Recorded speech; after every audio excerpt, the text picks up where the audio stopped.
session. Honorable Stephen W. Boyce, Judge presiding. Thank you. Please be seated.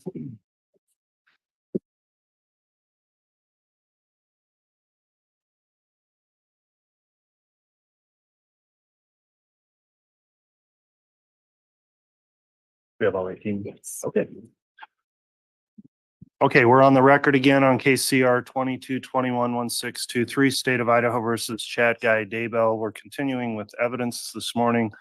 The case in chief still presented by the state. The court notes that we do have all 18 jurors have returned and each have signed their juror affirmations this morning. So if we're ready to continue with evidence, it's cross-examination of Ms. Gibb this morning, who has returned on the witness stand. Is the state ready to proceed and have the jurors brought in Yes, Your Honor. Thank you. from the defense? Yes, Your Honor. Thank you. Okay, we'll continue with that. And as I mentioned to council, we'll discuss as the day moves along what time we might conclude for the day, but we'll see how things are going in terms of length of this witness and the next. So if we'll go ahead and have the jurors brought in at this time, please, Mr. Bailiff.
Four eyes, please.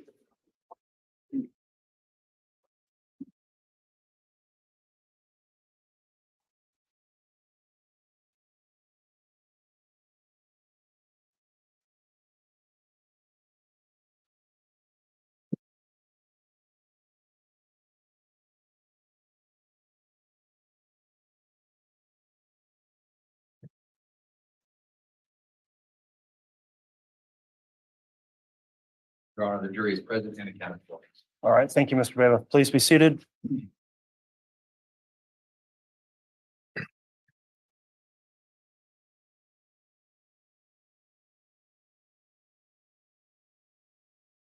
All right, good morning, everyone. We are on the record on case CR 22-21-1623, State of Idaho versus Chad Guy Daybell. We're continuing with evidence in the case.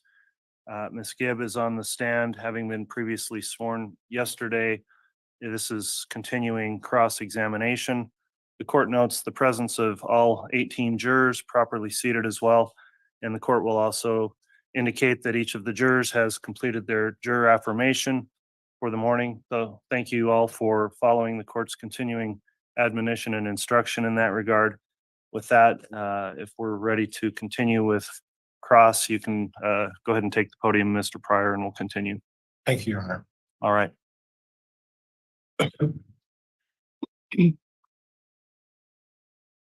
Before you begin your cross, Mr. Pryor, I'll just inquire of the witness. First, I'll remind you, you are still under oath, Ms. Gibb, and I'll ask, did you review anything about the case or your testimony or discuss your testimony with anyone else since last night when we concluded? No. Okay. She indicated no. So with that, Mr. Pryor, if you'd like to continue with cross, you can do that now.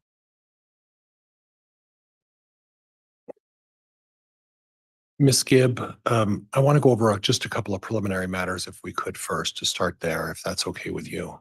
Okay. The first thing is you never did provide a hair sample to any law enforcement agency in this case. Is that right? Correct. You never turned over your phone or was requested to turn over your phone to any law enforcement agency. Is that correct? Correct. You were never requested or did turn over any email accounts or social media accounts to law enforcement at their request. Is that correct? Correct. You did, however, in 2021, provide a DNA sample to a Rexburg or a Fremont County officer a couple of years after this alleged incident. Is that right? Correct. Okay. Now, I want to talk to you a little bit about an organization that I think you're affiliated with called Seven Gatherers. Are you familiar with the term Seven Gatherers? I'm not. You're not. Okay.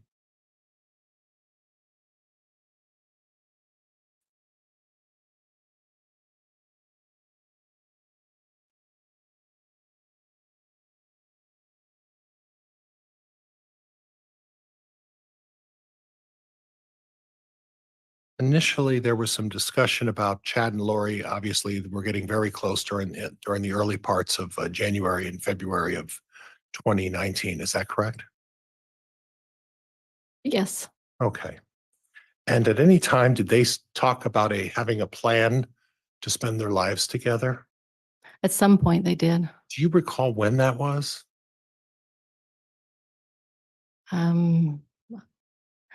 I would say they kind of talked about it in the beginning of their relationship about being part of the head of the 144,000. I would say within a month or two. I'm not sure exactly the day. Well, I appreciate the religious references, but I was talking more on a personal note that they were planning if when Tammy passed away that they were going to spend their lives together. Did you ever overhear that kind of a discussion? I guess kind of. Yeah.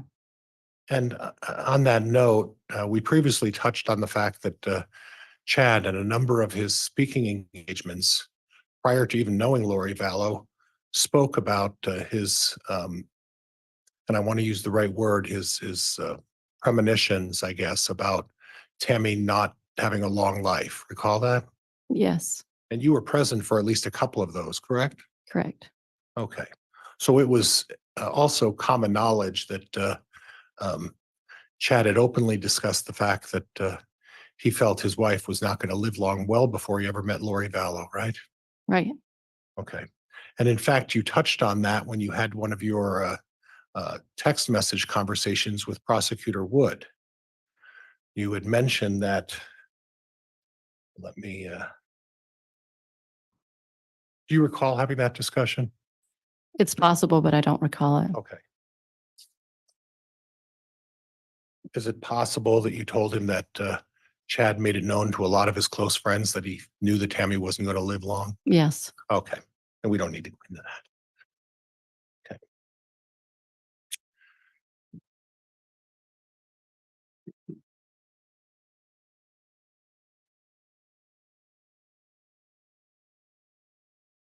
Now, at no time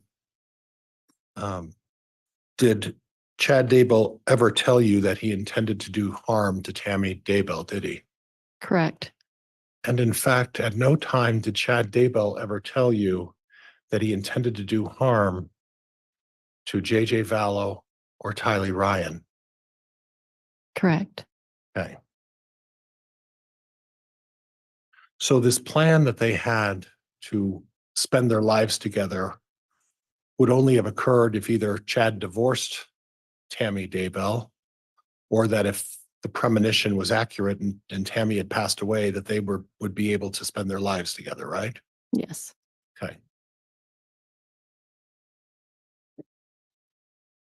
I want to go back to the discussion in late November when you claim that you got a call from Chad about not wanting to talk to the police, correct? Correct. Okay. Now, to put a little foundation in this, on the weekend of the 19th through the 23rd, you were at Lori Vallow's townhome that night, right? Are you talking about November? September of Oh. 19 through the 23rd, you were at, Yes. I'm Yes, just putting a little foundation in place. You were at there, and then you were, part of that was to go to a seminar. There were a number of other things as well, right? correct. Okay.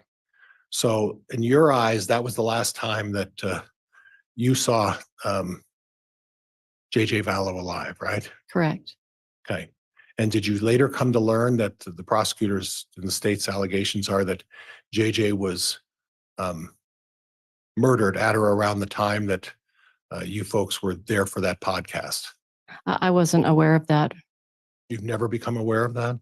I wasn't aware that they were murdered. I knew that the word was missing. Okay. Yeah. And subsequently, you've learned that the allegation is that there's an alleged murder that took place at or around the weekend of the 19th through the 23rd. Is that Yeah. correct? Yes, Okay. Now, your testimony is that Chad Daybell called you and said, don't talk to the police. Is that what it correct. was on the 19th? And do you remember the date of that? I remember it was 2 or 3 days before Thanksgiving, so it's in November, whenever the Thanksgiving was. And would the 25th of November ring a bell possibly? It's possible. Okay. Okay.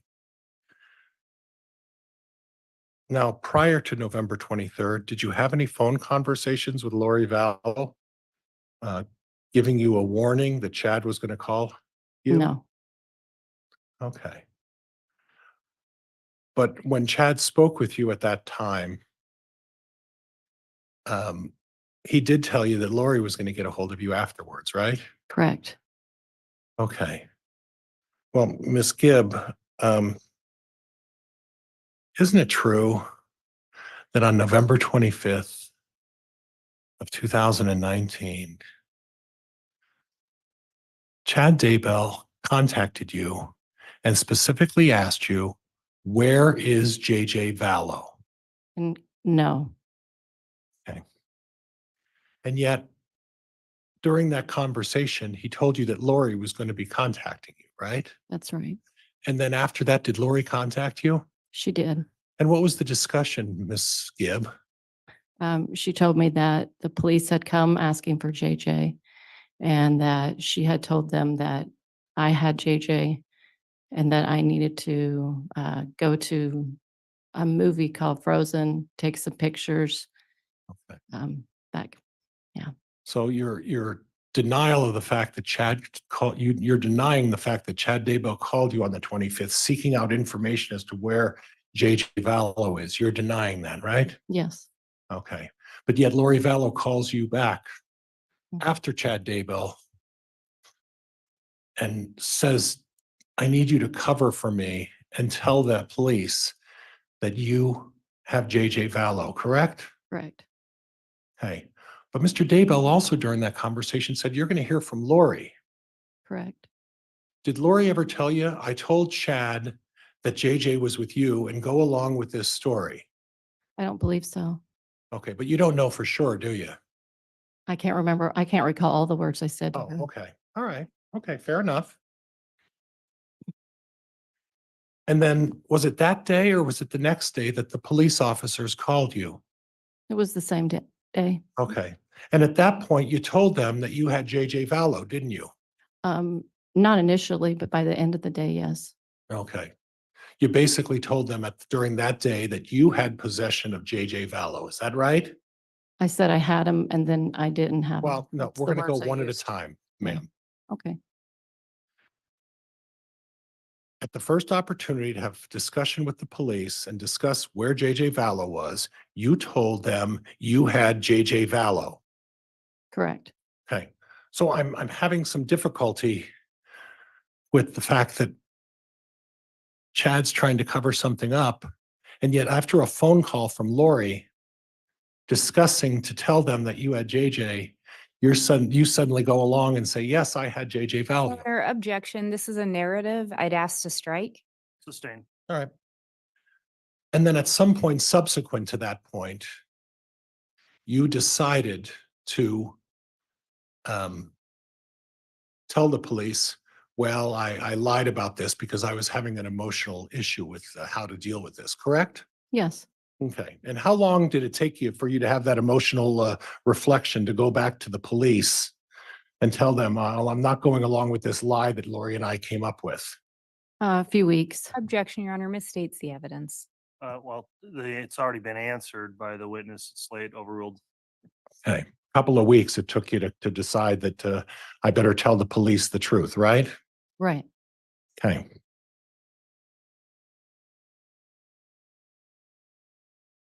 And then at some point you said that you decided to go and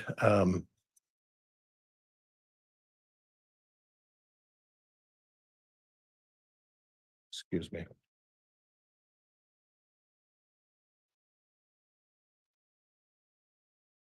You decided to go to the police to let them know what really happened. And that was the 2 weeks later, right? However many times it was, how many weeks, yes. Okay. Mhm. Okay. And then at some point yesterday, you testified that without talking to any law enforcement, you then took it upon yourself to record the conversation between you and Lori, correct? Correct. Okay. Now, Ms. Gibb,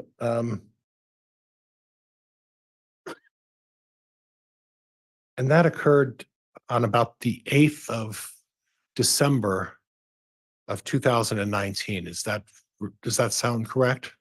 If you're referring to the recording, yes. Recording, yes. Mhm. Does that sound correct? Yes. Okay. Okay.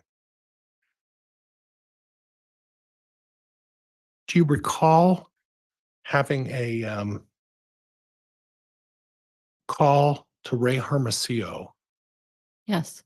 Right. And what your testimony previously was, or yesterday, was that you didn't talk to anybody from the police department before you made that call, correct? Objection, Your Honor, misstates the evidence. Overruled.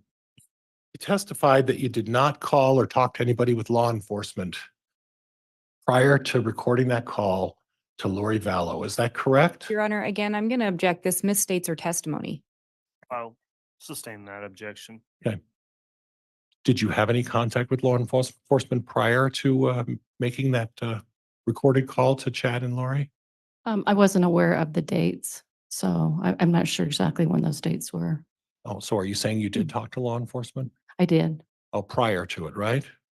I'm not sure of the dates. Okay. Well, would it refresh your recollection that there were 2 calls to the Rexburg Police with Ray Hermosillo on the 6th of December and the 7th of December? Does that spark your memory a little bit? No, I don't recall the dates. Okay. It's just your memory, not mine. And you don't have any recollection of talking to the police beforehand then, right? Beforehand, what? Before you recorded the call to Chad? I could have, or after, before. I didn't recall the timing. Well, isn't it true you testified yesterday that you didn't talk to the police when it was inquired? Objection, Your Honor, that misstates the testimony. Sustained. So you did talk to the police on the 6th and 7th with Ray Hermosillo by phone before you made that phone recording to Chad and Lori, right? Objection, Your Honor, asked and answered. She's already said she doesn't recall the dates. I'll overrule that if she has any additional answer. Ma'am?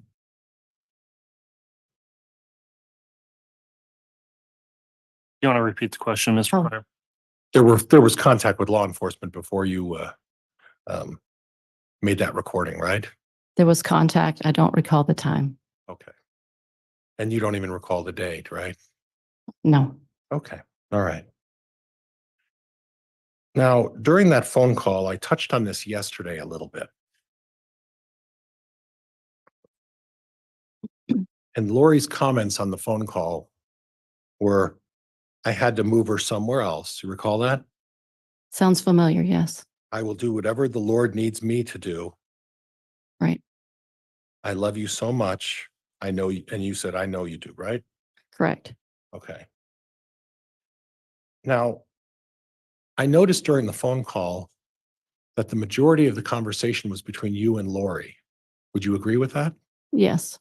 And that the only time Chad got on the phone call is when he was talking about, his premonition about Tammy, and that he feels that someone's trying to jump on him as a result of this issue between you and Lori. Would that be fair? Objection, Your Honor. The call speaks for itself and that misstates what was in the call. Sustained.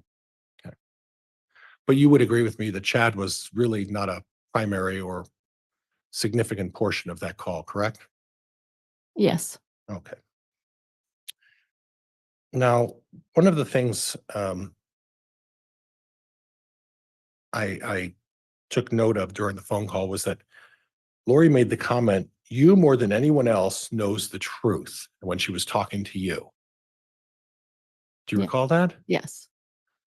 Isn't it true, ma'am, that that was a way for her to hide the fact that, Miss Gibb, you and Lori Vallow know the truth about what happened to JJ Vallow on the 23rd of September, correct? No, Okay. How about the 22nd of September, ma'am? no, Okay.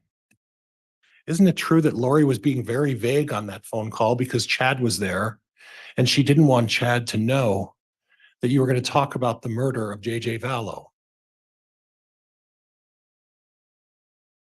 I have no idea what her agenda was. Okay.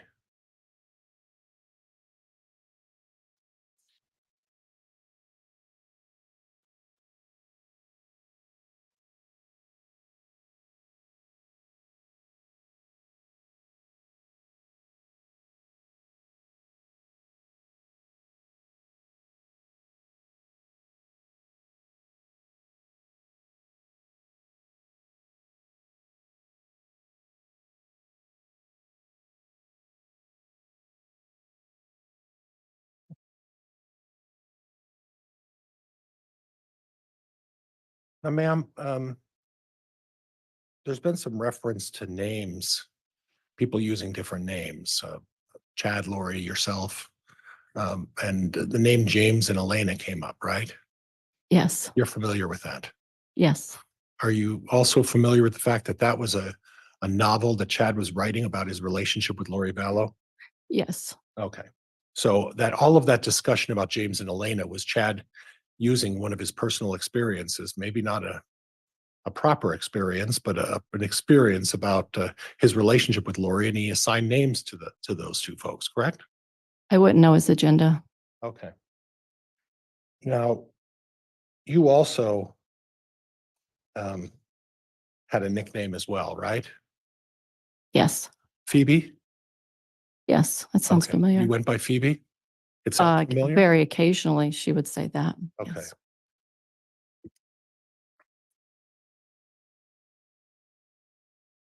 And Judge, this slide I'm about to show comes from Exhibit 7D, which was previously admitted by stipulation of the parties. I can show it to counsel if you'd like.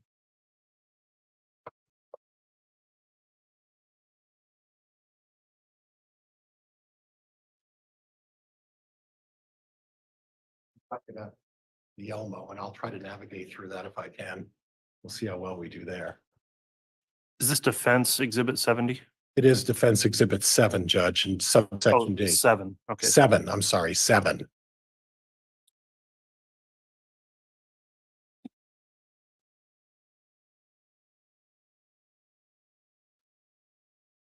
There, That Elmo has both a light and a zoom in out feature on it, Mr. Pryor.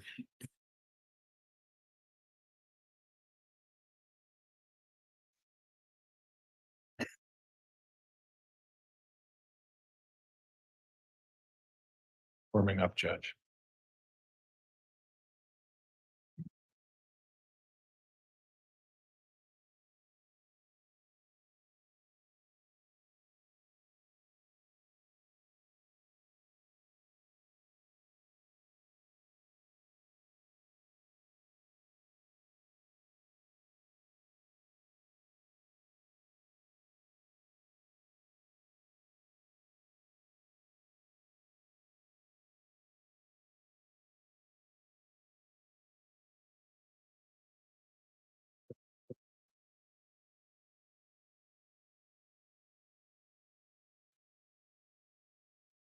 Perfect.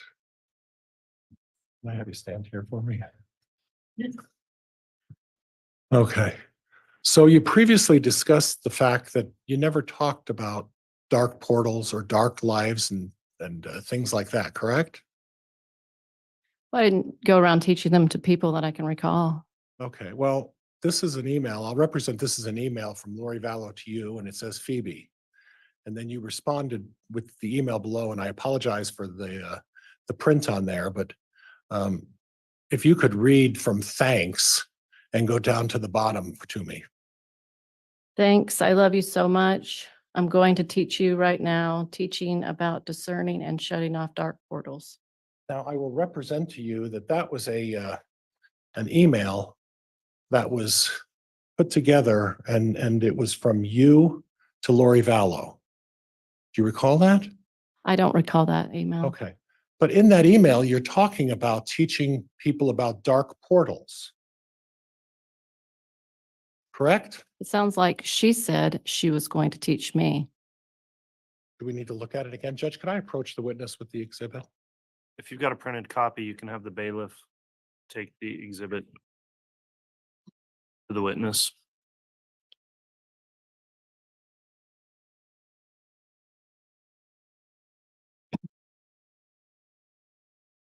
Judge, may we approach briefly? Yes.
Ms. Gibb, have you had a chance to read that?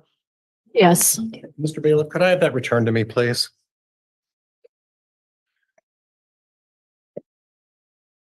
That exhibit, Mr. Pryor, based on sidebar, we're going to designate Defense Exhibit 7C is what was just published to the jurors and given to the witness.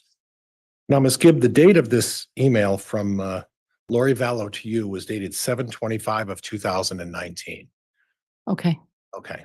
And at that time, you were in the process at about that time, very time, on the way to a mountain retreat camp to teach that in the next few days, right at the time you sent this, correct? Remember that? No, You don't remember that? I don't remember anything about me teaching anybody anything like that.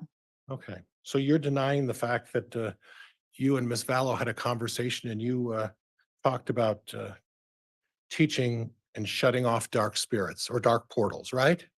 Incorrect. She shared that.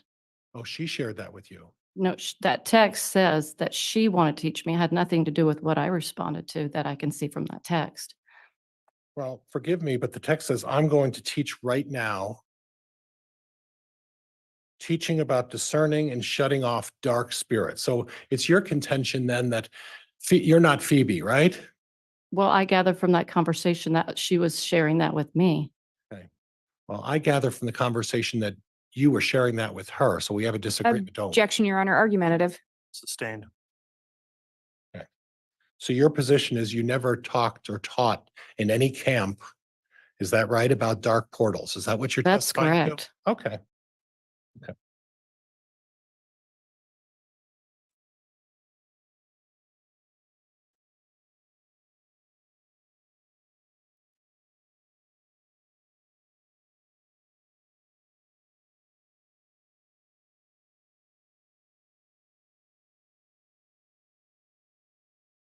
Now, you also previously testified that you never discussed dark and light or super dark or different levels of dark and light. Is that right? I discussed it at times with probably people in the inner circle, but I didn't go around teaching it that I can recall. I didn't ask about teaching. I said that you had discussions with people about light and dark then, right? Right. So that's not a term that's not unfamiliar to you, correct? Correct. Okay. So when you say the inner circle, does that include Mike James? No, Okay, so you never had a discussion with Mike James about super dark and dark, is that right? not to my recollection. Okay. Would it refresh your recollection that on November 12th of 2019, you contacted Lori Vallow complaining about Mike James and someone named Nancy being super dark? Does that refresh your recollection? I don't recall that. Okay. And if I were to show that to you, would that help you refresh your recollection? It doesn't matter to me. Regardless, I just don't recall it. Okay, well, Mr. Bailiff, could you provide this to Ms. Gibb?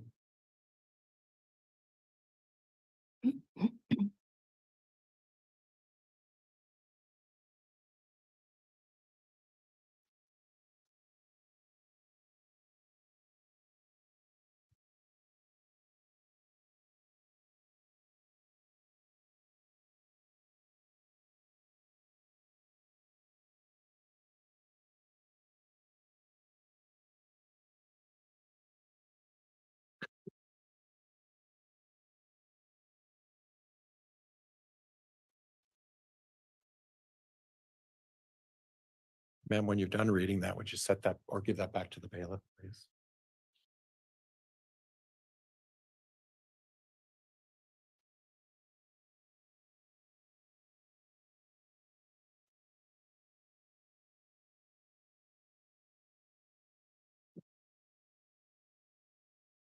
Okay. You give it back to the bailiff, please. Mr. Bailiff, if I may, please.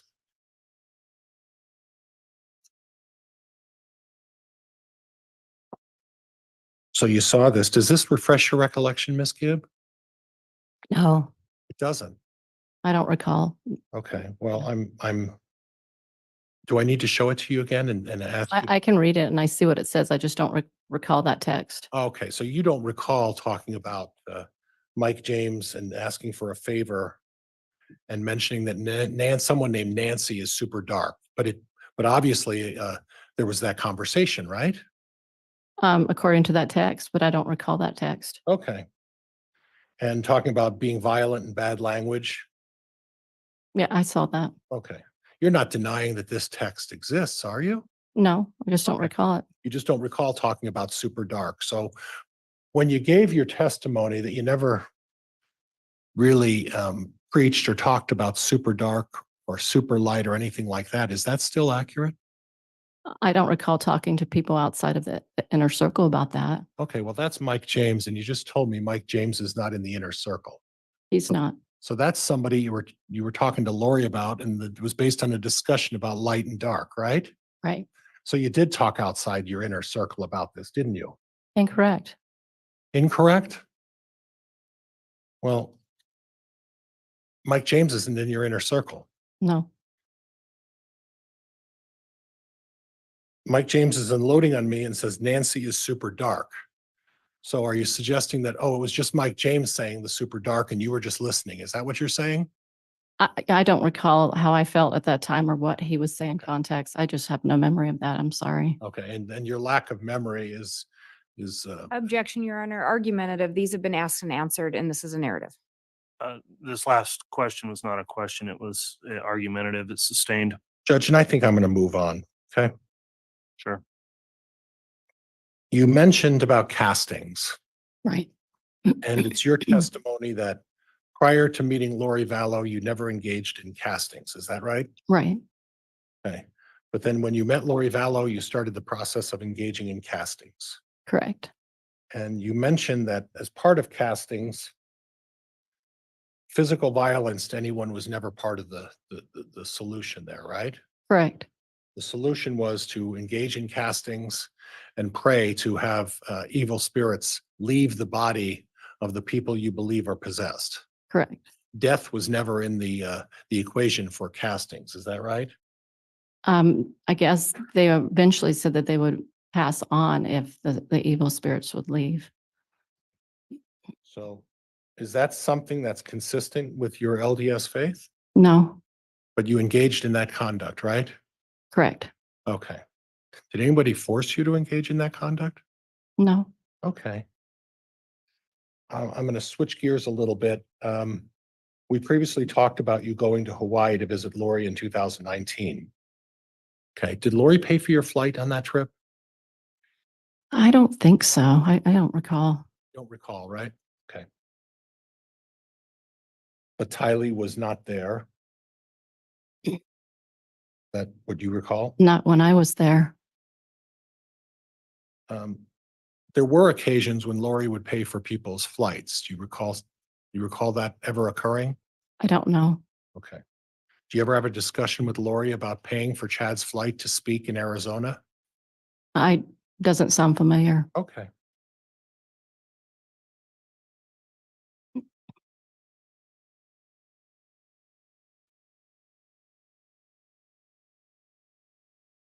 I want to go back over the timeline a little bit about the weekend of the 19th through the 23rd. Okay. Okay. You arrived in Idaho Falls on the 19th. Is that what you recall? Yes. That was a Thursday, right? Yes. Okay. Lori picked you up at the airport. Is that correct? Yes. Was Alex there as well? He wasn't in the car. No. Okay.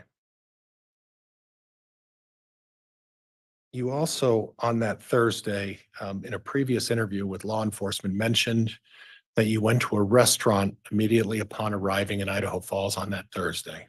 That's right. And that restaurant, if I recall, was a Johnny Carino's. Does that ring a bell? I just know it was an Italian restaurant. Okay. Okay. At that point, was JJ with you too when you went to Johnny Carino's? I don't recall seeing him there. Okay. Do you recall that Lori had hired a babysitter that day? Yeah, I think so. Right. And Alex was with you because the JJ was with a babysitter, right?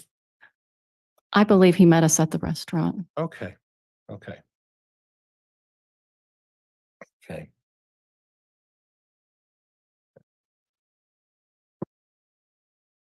Then after you were at the restaurant, do you recall that the two of you then went to a Walmart?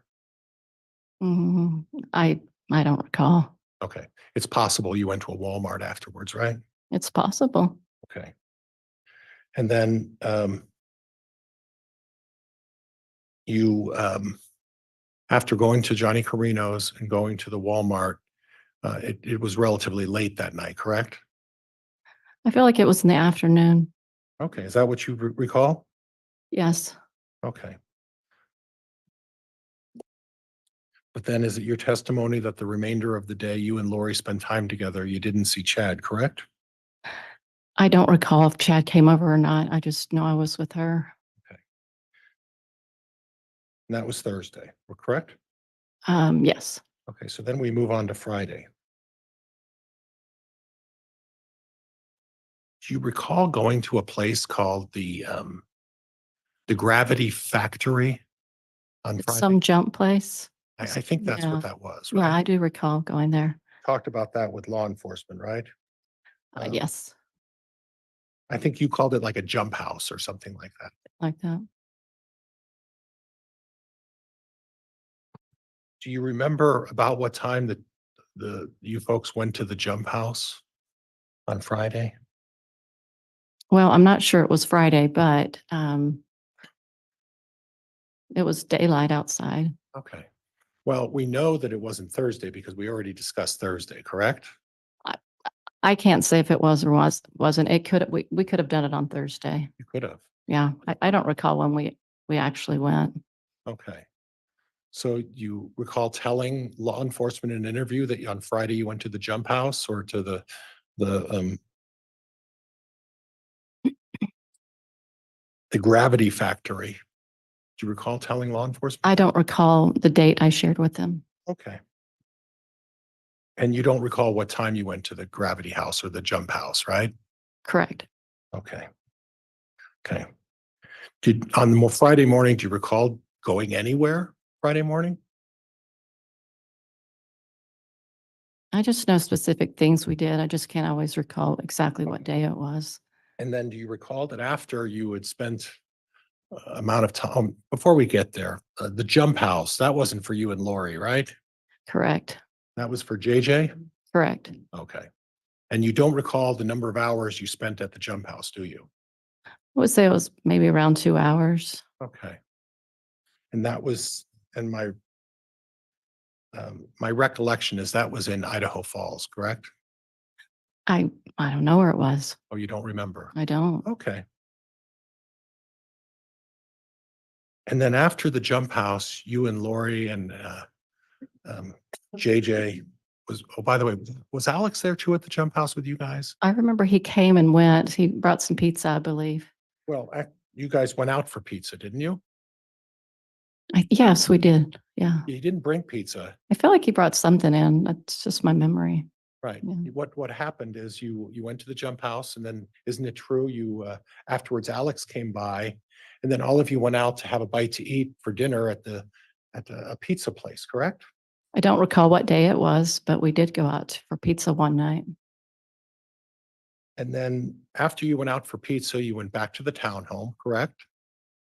I don't remember. Okay, well, you went back because you had to gather your things to go pick up Dave, right?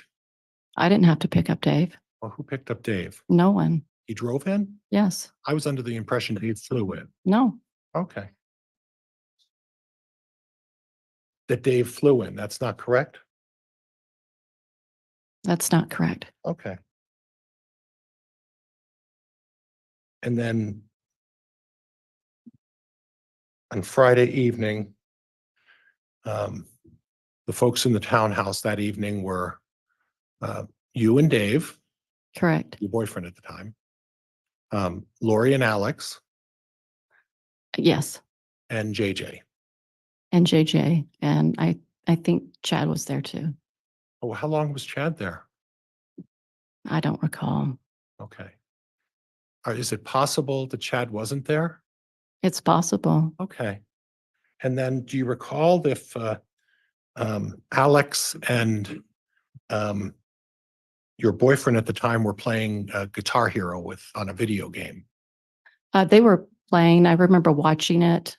I might have at some point just jumped in a little bit and danced a little bit. Okay. We don't, that's okay. Mhm. But the two of them had spent a considerable amount of time that Friday night playing Guitar Hero, Alex and Dave, correct? No, I don't believe Dave ever did. Oh, Dave watched Alex play? Yes, I guess so. Okay. And then we go on to Saturday. You got up in the morning and prepared to go to this firm foundation thing, correct? Correct. Okay. Now,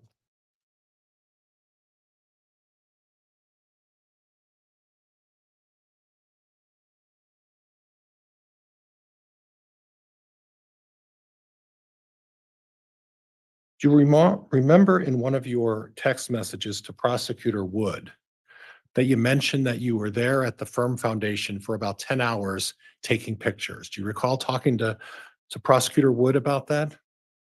I don't recall talking to him about that. Is it possible you spoke to him about that? It's possible. Okay. So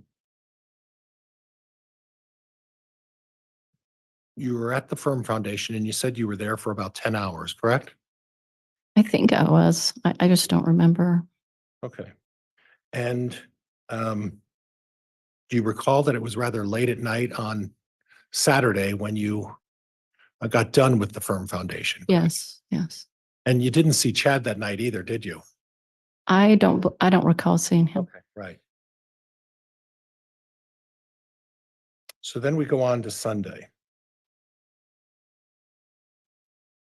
And you and Dave slept in that morning, correct? Recall that? I do not recall that. Okay. Anyway, you woke up late, apparently, and Lori, Objection, Your Honor, misstates the prior testimony and counsels, it's a narrative. Sustain. is it possible you slept in till late Sunday morning?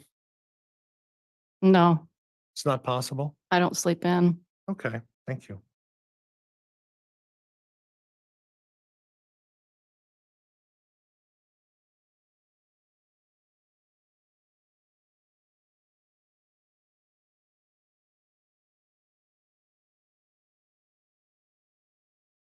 Okay. And then, do you recall that Lori gave you a haircut that Sunday? Yes, Okay, and how long did that take? a few hours because she colored my hair too. Okay, so that was Sunday morning, correct? I think so. Okay, and do you recall about what time that was? I don't. Okay. Sometime in the morning, right? Correct. Okay. And then you folks went to have lunch that after she cut your hair, correct? No, I don't remember that at all. Okay. Did you stay in the townhouse and bring lunch in? I don't remember how the food was. I don't remember her having a lot of food. She might have made something. I don't remember. Okay, but at that point, you hadn't seen Chad Daybell Sunday morning, correct? No, I saw him Sunday morning. You did? When was that? Shortly after we went to this field behind a church building. So sometime in the morning. I felt like it was in the morning. Could have been late morning, but it was sometime. Do you recall discussing with Lori that after Chad gets out of church Sunday afternoon, we'll go out and look at a piece of property? Do you recall having that conversation with Lori? I don't recall, but it's possible. Okay, so is it possible you're just confused about the facts and the time to go visit the land was really early to late afternoon on Sunday? I felt like her seeing a piece of land that I talked about first, and then going to see that land for sale was second. That's just my memory. Oh, so you went to see a piece of land with Lori first? Well, I wouldn't consider it was just this empty field that was behind a church, but it wasn't for any purpose of being purchased. So you were traveling to the piece of property that you were going to go look with Alex and David, but you were traveling with Lori at that point, correct? Objection, Your Honor, misstates the testimony, it's a narrative. I'd move to strike. Overruled. You were traveling with Lori to go look at the piece of property with the real estate person, correct? No. Who were you traveling with? I don't know who I was traveling with. I think maybe Dave and I were in the truck and we drove over there. I don't remember. You don't remember. So it's possible that you were traveling with Lori as well, right? No. Okay, so you remember you weren't with Lori. Yeah, I remember. Okay. But you had mentioned that you and Lori went to see a piece of parcel first. Yes. Mhm. Okay. And then subsequent to that, you went to look at another piece of property, correct? Correct. And then Chad was meeting you at that second piece of parcel, correct? Correct. And then do you recall you told in an interview to law enforcement that Chad was still in his church clothes at that point? Could be. Okay. Well, do you remember that or not? I don't remember the conversation. Okay. So it's possible that you told law enforcement that Chad was in his church clothes in the afternoon when he went out to see the property, correct? Correct. Okay. So you did see Chad at the property at that point, correct? Correct. And that's the one we're really sure about, right? I'm sure about both of them, but yes, he was at that one. You're sure? Which is the other one that you're so sure about? The one that we just talked about, the prior one, Prior one about what? the parcel that we went to first. Okay. Oh, Chad was there too? Uh-huh. Okay. And then afterwards, you went back to the townhome, correct? Um, it, I think so, but I don't recall for sure. Okay. And Chad didn't go with you back to the townhome, did he? I don't think so. Okay. And then at that point, you were getting prepared for your podcast that you were going to do that night, right? We didn't prepare for that till the evening. Okay. And again, on a Sunday evening, Chad wasn't there for the podcast, correct? Correct. And then just to clarify again, after you did the podcast, that was late in the, well, it could have been as late as Saturday or, excuse me, Monday morning, but it was after midnight sometime, right?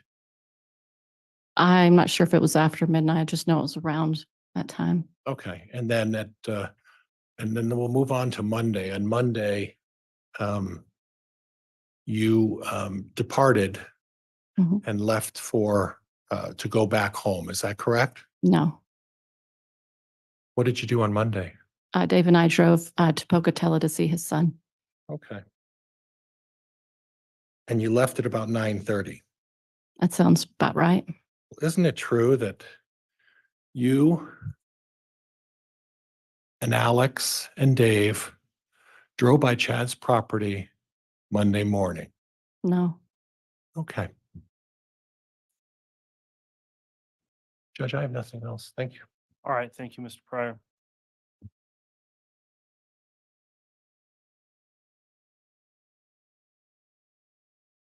Ms. Blake, you can conduct redirect if you'd like.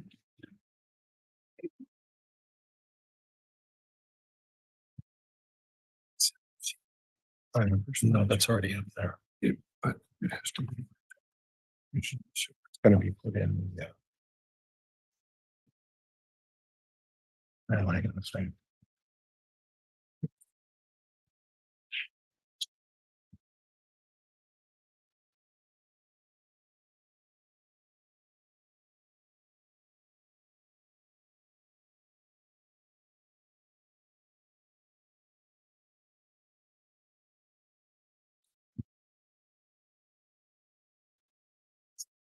I'll find it.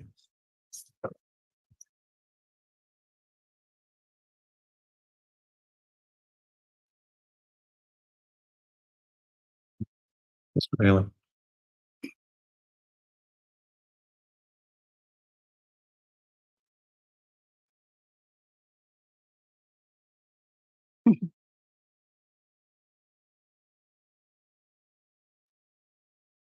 All right, sorry, Ms. Blake, we are labeling the one that was specifically referenced as 7C and putting a mark on that. I know it's a subpart of a generally admitted exhibit, but 7C is marked for the record. Thank you, Your Honor. I just wanted to wait. Yes, we'll get that straightened out. Thank you. Would you like me to proceed? Yes, go ahead. Ms. Gibb, we've asked you a lot of stuff from the years of 2018, 2019. Have you done your best to recall the facts? Yes. With regard to Lori, we talked about your relationship with her. And at times, I think you indicated you had daily contact, Right. and at times it was more sporadic. Correct. But this contact with her spanned over a period of time, correct? Yes. You were asked if you thought Chad believed that he could see visions. And I think you said, yes, that was your understanding. Yes. Did Chad ever indicate to you that he had visions? Well, he shared them publicly, so yes. So Chad shared that he did have visions. Yes.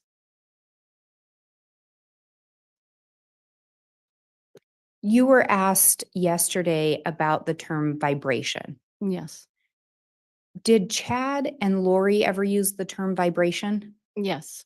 How did they use it? They used it in a way to express their, what they thought their knowledge was about being translated.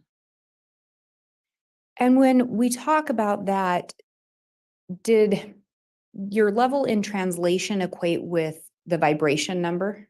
Yes. What did they teach regarding that? So the higher the number, the closer to the body being in a translation state. And what did they talk about in relation to a translated state? Your body would be changed in a way that you wouldn't have to eat or, I don't know, drink, but I don't know, your body's just more, I guess, stronger, powerful. And you wouldn't need some of the things that, generally speaking, mortals or bodies need to survive. Is that fair? Yeah, yeah. You were also asked some about light and dark, and you were asked about energy work as well. Do you recall that? Yes. Is it fair to say that some people may have a Judge, glow I'm about going to them? object. It's leading. Sustained. Your Honor, and I think if I may respond. Well, you can ask another question, but it is redirect, not recross. So that was the leading question. I guess that's what I wanted to be heard on. Go ahead. I think there was some agreement to allow defense to go outside the scope of direct, and I do think questions were asked that opened this avenue. Judge, could we approach? That's not necessary. I'll make a ruling. There was some discussion, and to the extent that there was additional cross outside the scope of direct, then it would be appropriate for leading on your redirect, Ms. Blake, on those topics. So I'll after reconsideration, overrule that objection because it was a topic essentially brought up anew in cross. So I will allow some leading, Ms. Blake. So go ahead. Thank you, Your Honor. Would it be fair to say that some people may have a glow about them? Yes. And is that a little bit different than the light and dark that Chad and Lori taught? I think so.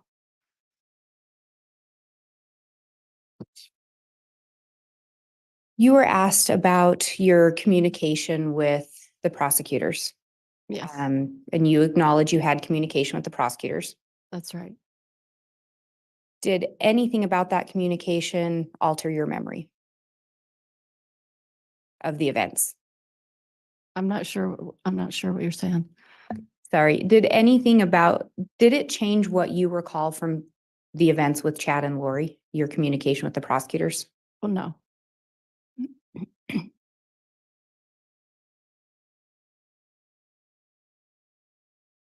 Did you ever personally observe Lori and Chad on the phone together? Yes, And were you with Lori when those conversations would happen? yes, Were you ever able to overhear some of the conversations? just a little bit. After Lori would get off the phone with Chad, would she ever tell you what they talked about? Yes, And when she'd tell you what they talked about, would she share with you things Chad taught or told her? yes,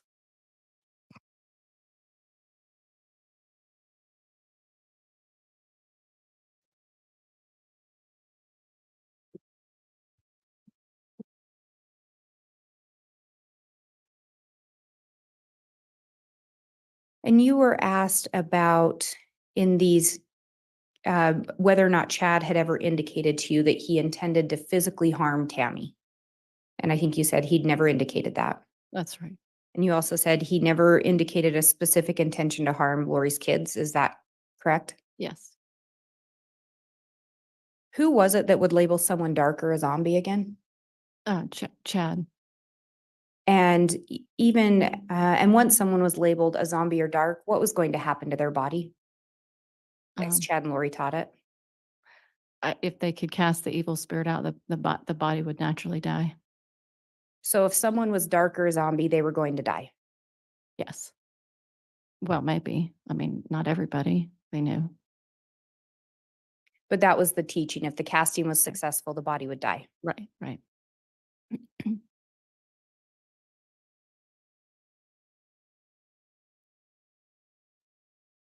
And JJ was labeled darker zombie. Yes, Tammy was labeled darker zombie. yes, Charles was labeled darker zombie. yes, And Tylee was labeled darker zombie. yes.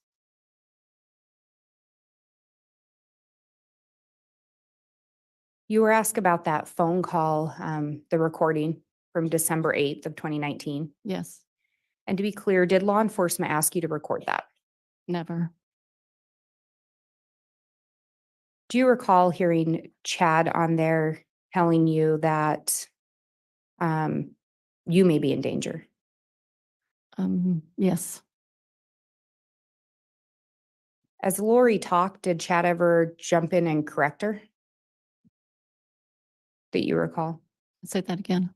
Did Chad ever jump in to correct Lori when you were on that call? I don't recall that. And Chad was there with her for the call. We could hear him, correct? Correct. And Lori tells you JJ's okay. Correct.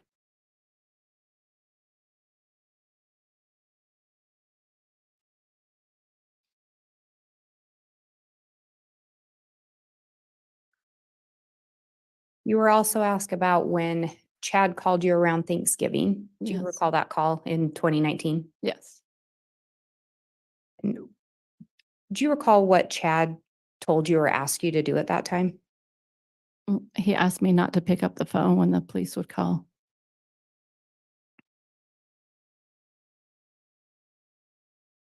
Do you recall asking him if JJ was with Kay? Yes. And what was Chad's response? No. The answer was no. So Chad knew he wasn't with Kay. Yes.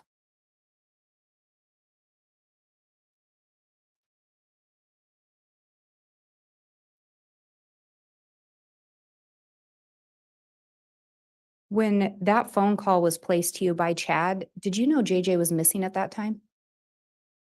I, um, I, I guess, no, I didn't. So when Chad first tells you not to talk to the police, you actually don't know JJ's been reported as missing. Correct. Yeah.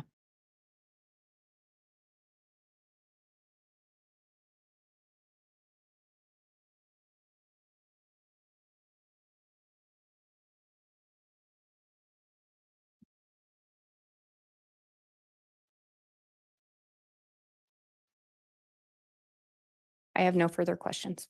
Judge, I have just a couple of items on recross. Okay, that's fine. Mr. Pryor, I'll ask some recross. And Your Honor, may we approach? Yes.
All right, Mr. Pryor, we discussed the scope of recross. Please keep it on those topics and you can continue.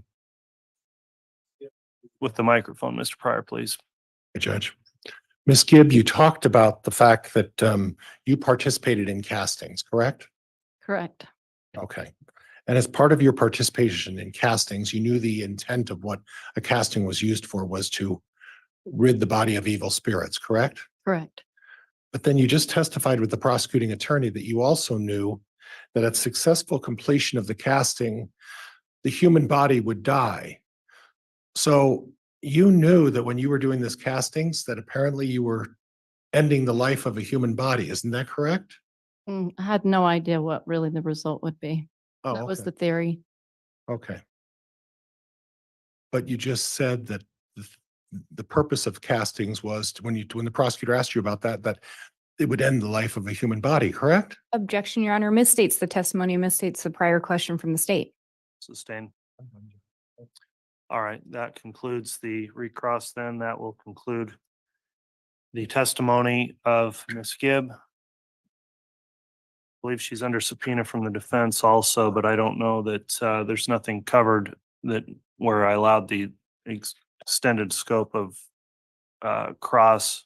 Do you intend to recall her, Mr. Pryor? Judge, I want to keep her under subpoena at this point because if other issues come up and I need Ms. Gibb to come back, I spoke with the prosecutor about how I can communicate with Ms. Gibb if that need arises. But at this point, I want to keep her under subpoena. I would ask the court to do an admonishment about not allowing her to view anything or talk to anybody about the case.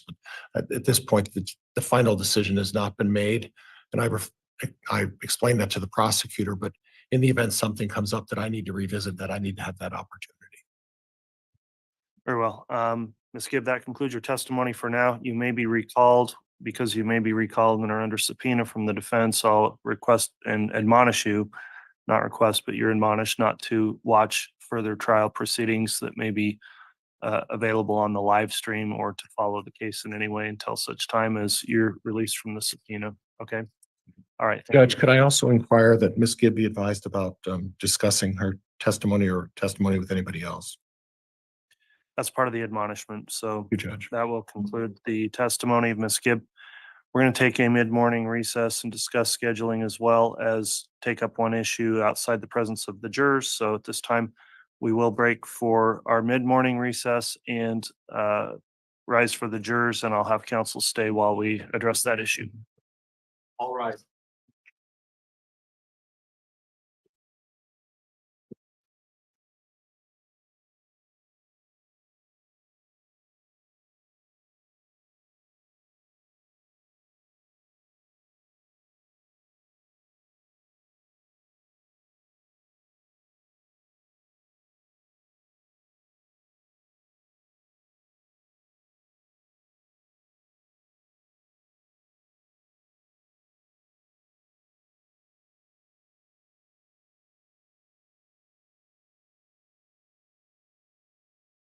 All right, thank you. Please be seated.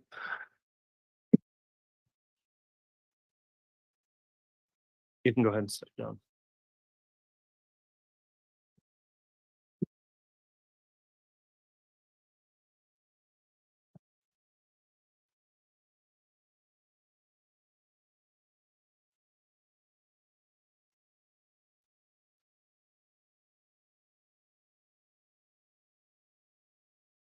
All right, Ms. Blake, I understand the state was interested in putting an objection on the record relating to the manner in which recross is being permitted.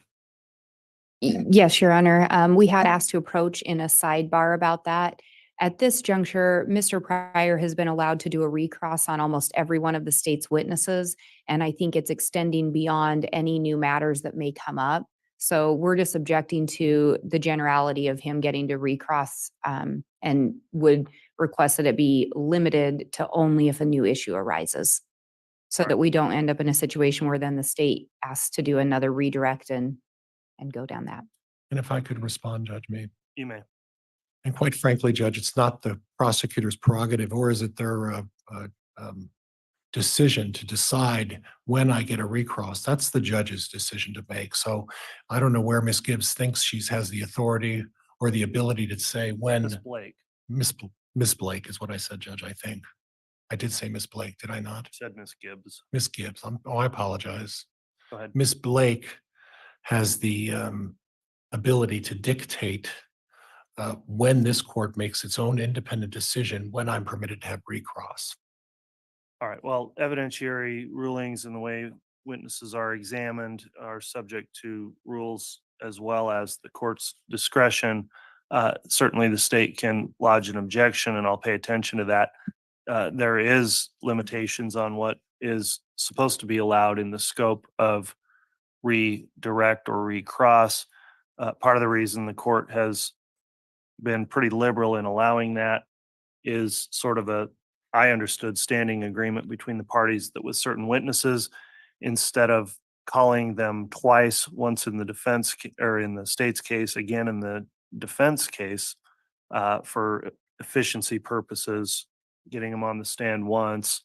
I permitted extensive, on some witnesses, scope of cross beyond direct. If we are not going outside the scope as part of that agreement, then I would agree that it's not proper to allow recross every time. So I'll just watch for the topics that come up. And if we extend on cross beyond the scope and that's allowed, then that's where I think there's a second opportunity. So both sides essentially get a right to direct and cross a witness. So I'll just take that under advisement for future rulings. Any questions on that ruling, Ms. Blake? Thank you, Your Honor. And the state does recognize it's clearly within the court's discretion. If we do have concerns in the future about a request for recross, would the court just like us to approach and then discuss that? I just don't think those are prejudicial for the jurors, and approaching slows things down. So just So go ahead just and make the lodge- objection? Just make an objection, I think, unless it's related to some specific topic that may prejudice the jurors. Let's just move it along with. And the state does agree that recross may absolutely be appropriate. It just seems that it is at times just rehashing the same stuff. Very well. you. It'll be under advisement for future rulings. We'll take our rest of our recess at this time, and I do want to just briefly discuss the remaining schedule for today with council right now on a sidebar, and then we'll take our break. All rise.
Hey everyone, I wasn't speaking. I'm speaking now. People are calling her felony fib.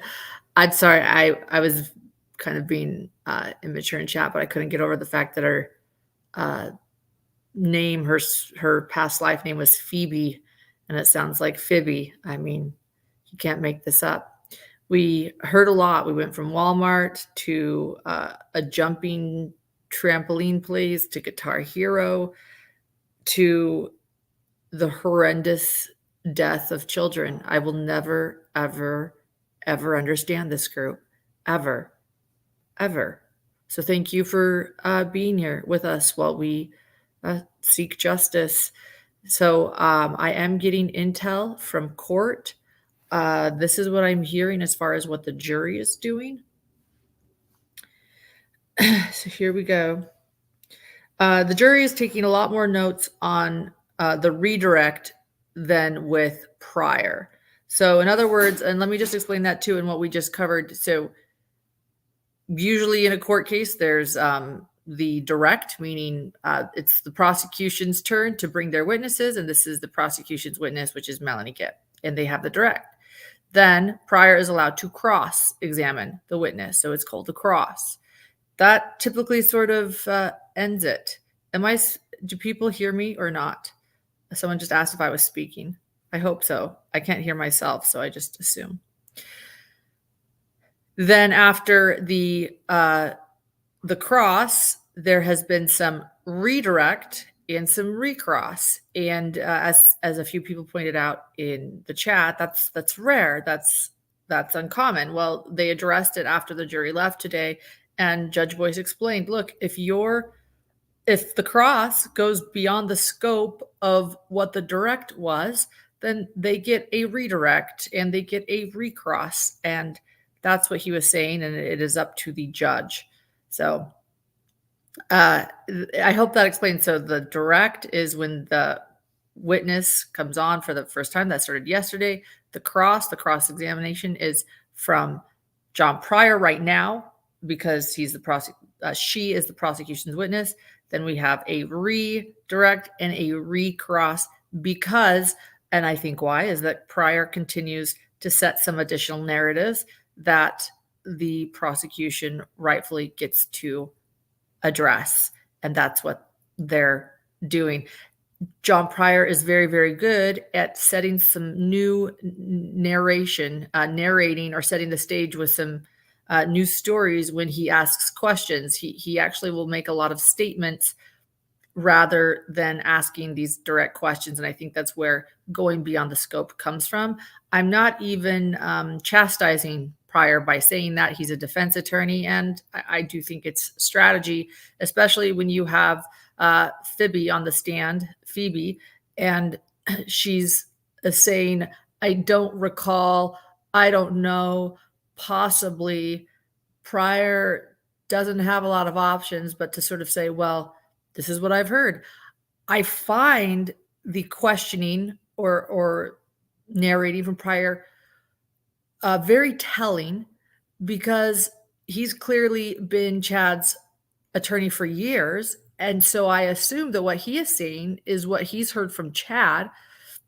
Who knows who's telling the truth? But so when Pryor is asking about these things and she's saying, I don't recall, I have to believe that Chad told Pryor that this is true and that this happened. So I'm definitely paying attention. I think that Melanie Gibb did great on the stand during cross. You guys all seem to agree. I did a poll on this chat, and it was at 86% believe that Melanie Gibb did a better job than John Pryor. I have to agree with that. But I will say, admittedly, and I've said it before and I'll say it again, that I am cheering Pryor on during this moment. I think that if he can point out the accountability and likelihood that Melanie Gibb knew a lot more than she is telling, I don't think that takes away from the responsibility of Chad. And I love that John Pryor is holding Melanie Gibb accountable, because you just cannot erase the fact that she was there the night that JJ lost his life. You cannot. And that they were up in the middle of the night, and that she was banging on Lori's door in the middle of the night because her gangster husband, David Warwick, we call him a gangster in chat because his big thing where he talks at all these prepping conferences is that he was once in a gang and then he became godly. So that's her side guy, now long distance husband, is David Warwick, and he'll be testifying. And so David Warwick has a nightmare in the middle of the night, allegedly, according to Melanie Gibb and David. This is their story. The night that JJ loses his life, and they're knocking on Lori's bedroom door at 2 a.m. because her side guy has a nightmare. You know, I mean, again, I know. I don't even know how. I'll just keep telling the story. And then there are texts to Chad that evening. Then they start texting Chad. Their story is a nightmare. I mean, I'll be honest. I don't go and spend the evening at a friend's home and then have a nightmare and text my friend. about it. I don't have nightmares and then even wake up my husband, let alone start texting my friends. But this is a different kind of a crew. This is a different kind of a circle of friends, as Larry Woodcock explained it yesterday on our live with Larry. If you haven't seen that, definitely go check out last night's live. Larry was so touched by the emojis that we're using in the chat and our determination to stick through this trial together. So thank you. Thank you for those that are here. I heard that I need to sit still better because I'm distracting. I'm going to try to do that. Forgive me as I got situated this morning, but I will be better behaved and get my earphones in. So that's the latest. Thank you for being here in the chat. And yeah, so we have new emojis this morning, a pawpaw emoji and a Queen K emoji. And the pawpaw emoji for Larry is we will rock you, for those that want to understand that emoji too. JJ loved the song we will rock you. And Gigi from Pretty Lies and Alibi has sent Larry some we will rock you socks, and he's been wearing them a lot in court. So those two emojis, check them out. And then we had the most random emoji show up yesterday, and I asked our moderator Steph, I was like, what is this? And she said, oh, that's David Warwick when he was in a gang. So you can know what that one is. But back to this. I thought that, so let me just say this. Lindsay Blake did an awesome job on the redirect. She stuck to the points. This is all my opinion. You guys can disagree, but she stuck to the points, and she, wow, nailed it when, in my opinion, Melanie Gibb said, yes, to be a zombie and to have a casting means that when the spirit leaves, the evil spirit leaves the body dies. The body dies. That's about as powerful as ever. But here's the catch too. On recross, I thought Pryor did a heck of a job, because he got up there and said, so you knew that JJ was a zombie and you were there and you participated in a casting. In other words, it's true. Melanie Gibb stated that this is what a casting is. The body dies at the end. And this motley crew, did they perform a casting on JJ? I just thank you, John Pryor. I'm going to thank you right now. I don't think that by pointing that out with Melanie Gibb, I know that what John Pryor is attempting to do is to discredit Melanie Gibb, but I don't think pointing out Melanie Gibb's responsibility is going to take away from Chad's responsibility. So I'm just going to cheer on Lindsay Blake and know that the jury was taking notes during that time. We're hearing from court. And John Pryor has a solid point. Solid point. And Chad knew too, though. Chad knew too. One other thing I was going to bring up, and now give me a second while we all wait. Well, I'll just mute this while I look at my notes. Stay with me.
She did say that.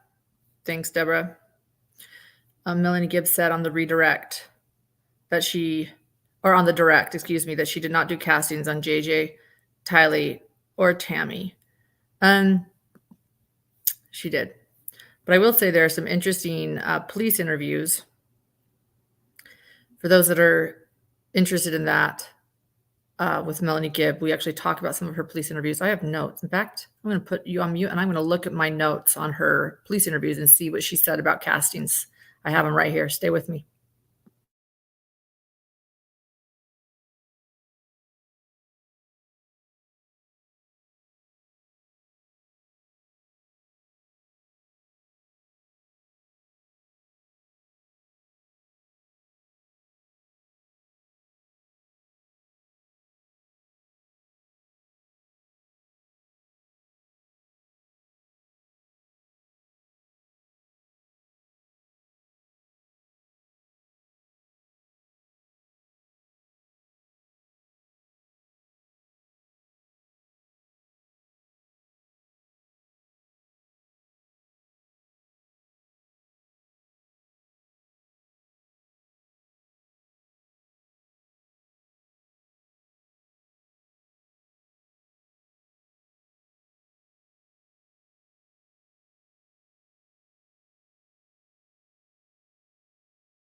I'm actually having a hard time pulling up my phone notes because I got a new phone and so it hasn't all downloaded, but I have detailed notes of all of her police interviews, and in my brain I wanted to confirm it, but I'll just share what I'm thinking, but I want to confirm it later. Is she was very hesitant to say who she knew she was doing castings for. She implied that she did a bunch of castings with a group of friends and females and Alex in Arizona. And one of them was definitely Brandon Boudreaux. And she then had a lot of, she said she couldn't recall if she had done a casting for Charles. This was all in Arizona. Who knows? Who knows? But why would they all be there together in Idaho and not do that? Oh, and I do know, Audrey Baratario also participated, in castings in Hawaii. And I believe it was, I think it might have been Tammy in Hawaii. And Audrey Baratario explains this was in Lori's trial, that she was really uncomfortable. I don't know if Gibb was there in Hawaii. Anyway, she was certainly there when it had to do with JJ, though. One thing I recommend, too, is listening to my interview with Sherry Dottle. That's a great thing to look at if you want some more information. The Sherry Dottle interview is a recording that Sherry Dottle made of Melanie Gibb in January of 2020. And we have a lot of that recording in that interview and what Melanie Gibb states there too.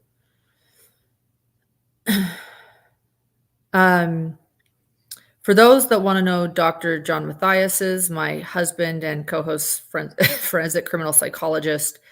If you want to know his thoughts on Melanie Gibb, that's a Patreon episode, and I believe it's in the description of this video. Okay, thank you, Carla. Thank you. So that means a lot. A couple of insider information. So what is John Pryor trying to do with the LDS Church? I have explained this yesterday, but John Pryor is really pushing this whole, is this Chad Daybell's belief system or is it mainstream LDS beliefs? And Melanie Gibb is doing a great job on really standing firm on these are Chad Daybell's beliefs and this isn't taught in Sunday school. And I think that's great. I'm giving her props for that, because what John Pryor is really wanting and needing to do, because I've seen the evidence in this case, a lot of the evidence, not all of it, but a lot of the evidence in this case at Lori's trial.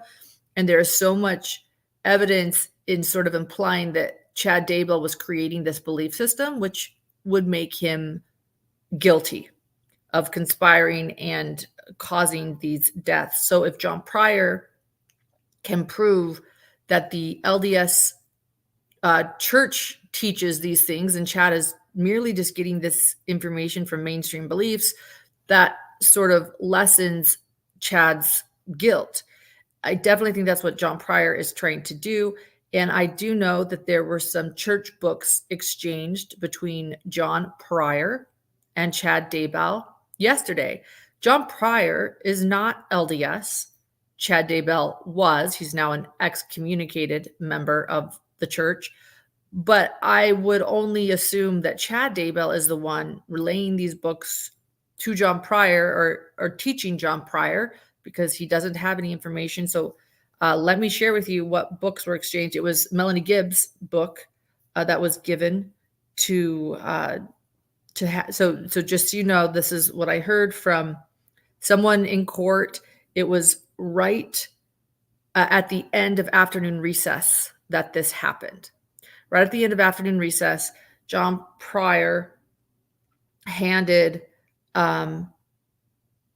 Chad some books. One was Feel the Fire, which is by Melanie Gibb. Chad Daybell wrote the foreword, or the intro to that book, by the way, saying what a wonderful person Melanie Gibb is.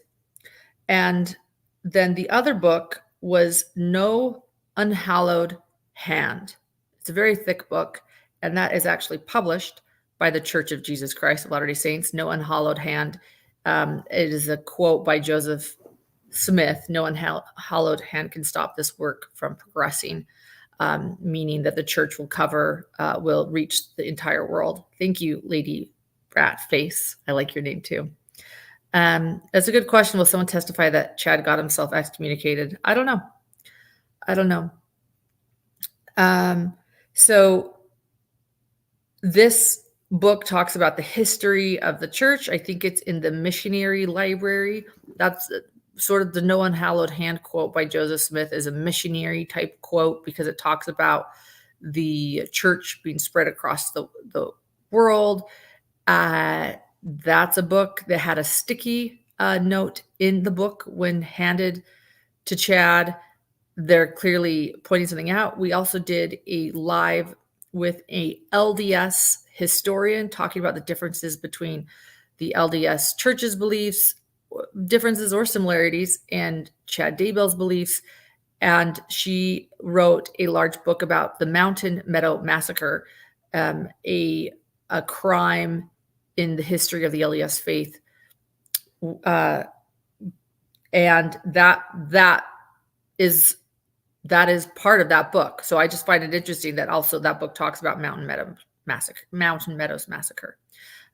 Anyway, those are a few little tidbits. I've also been hearing word that we might be hearing, especially from the defense, from a forensic psychologist. I don't know why, or if they've assessed Chad, but that is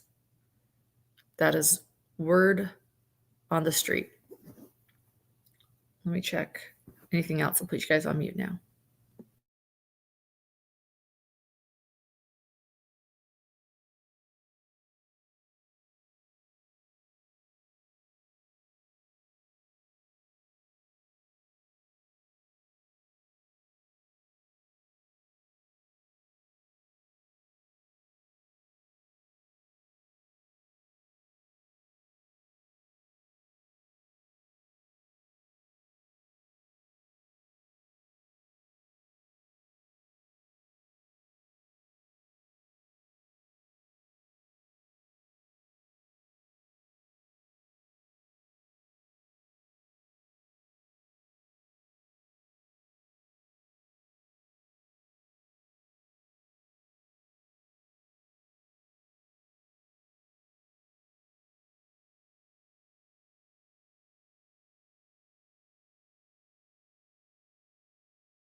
Do I think Melanie Gibb is a book author grifter, and that is why she is 1 foot in and 1 foot out even still? That is how she is making money, still selling her book.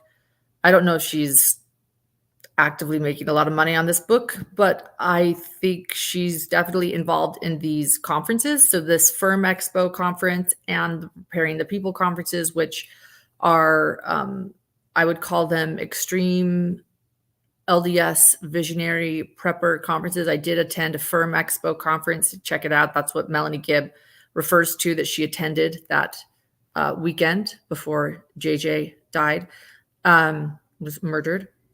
And I do know that Melanie Gibb is very, as is David Warwick, her long distance husband, they're very involved in that group.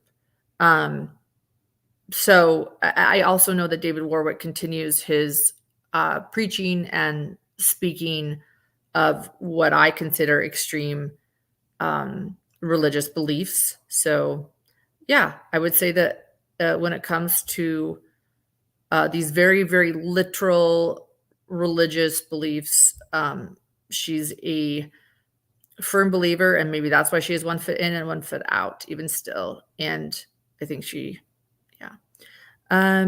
What else? If they're going to talk about the LDS, they better bring on an expert witness on LDS belief systems. I do know that John DeLynn with Mormon Stories, who is an ex-Mormon podcaster, was asked by John Pryor to be a expert witness. He declined. Makes me wonder if they ever did find someone.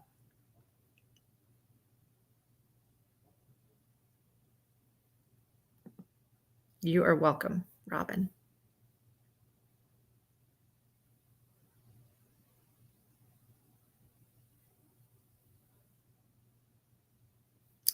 Oh, can we talk about, we never even talked about yesterday we talked about it with Larry, but Attorney Ratcliffe and the anger from the Judge Boyce and how upset he was yesterday. I recommend everyone, if you didn't see that at the end, I recommend you going and seeing. But one thing that was noted at the very end, when Attorney Ratcliffe was sharing why he filed a continuance on Easter Sunday, the day before jury selection starts, and our Hidden Gems did see that he works on death penalty cases. He mentioned that John Pryor had called him.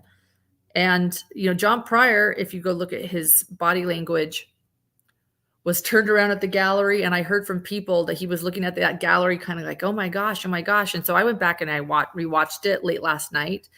And he doesn't look up at the judge. He's looking down, and he won't look at the judge while the judge is reprimanding and really upset at Attorney Ratcliffe for what he filed on Easter Sunday.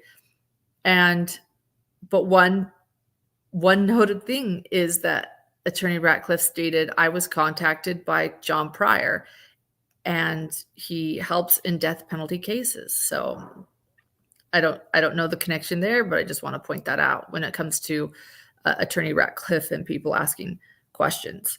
Do you think that we will see a death penalty? After I have witnessed what the jury, what do you predict? Life, freedom, death?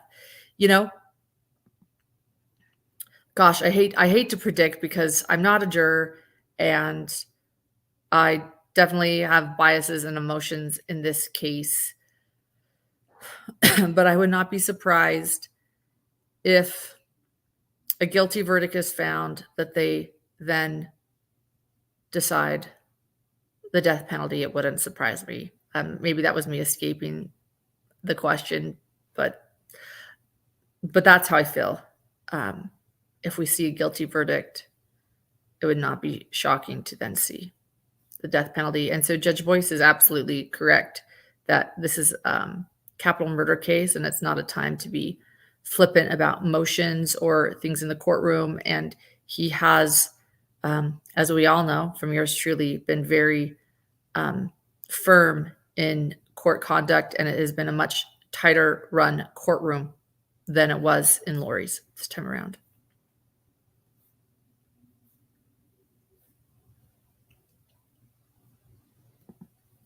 Exactly, Mooney.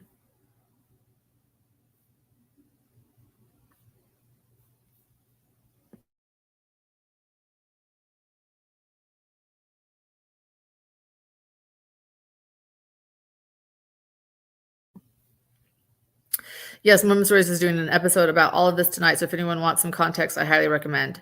Yours truly will be on that episode. So see us all on Mormon Stories tonight. And if someone has the link, please post it.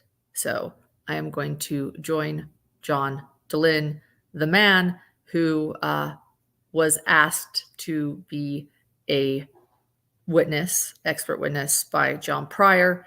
I will be joining with him tonight. And I believe that we'll be streaming it on Hidden True Crime as well. So we'll be here too. You can see it in 2 places.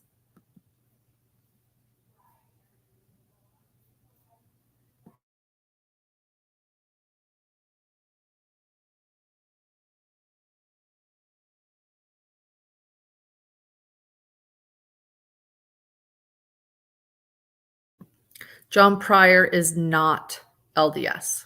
He's not LDS. And I don't believe that Lindsay Blake is either. And Judge Boyce, while he has a background in the LDS faith, he is not a practicing LDS member either. So there are a lot of, this isn't what this comment said, but overall, the past 4 years, there's been a lot of conspiracy about the court being LDS and what that means. Rob Wood is LDS, but it's not. And then the 3 Lori Vallow jurors that often sit in court, none of them are LDS. So just for information purposes. There you go, everyone. What I was going to say is over the last 4 years, there's been a lot of conspiracies about trying to sway the public opinion or letting certain people off because of their LDS faith. I think actually because of those, that's exactly what John Pryor was attempting to show yesterday when bringing up text between Rob Wood, who is LDS, and Melanie Gibb, when it came to Melanie Gibb's interview with Keith Morrison, that perhaps there was a conspiracy because she was trying to protect the LDS church. And I think it's certainly something that we'll talk about later tonight on Mormon Stories.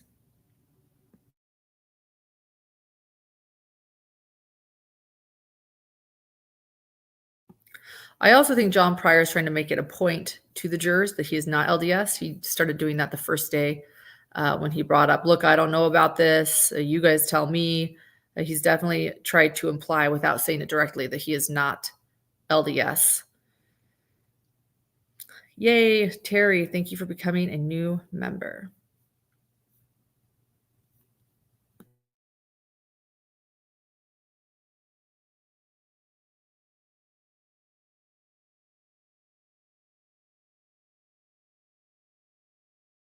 All rise. District Court's against present. Thank you. Please be seated.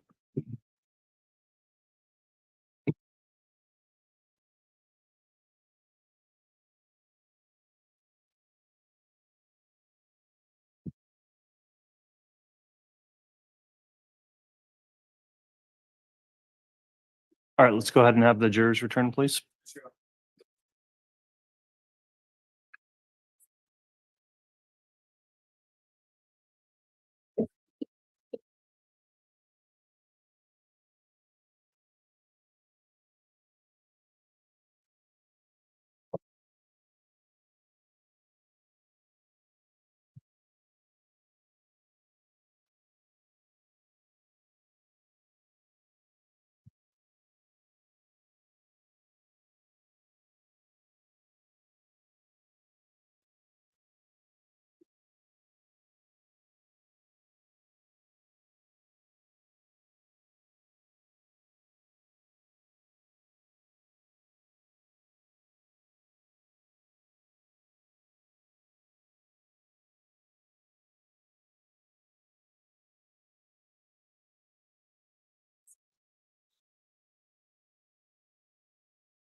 All rise, please.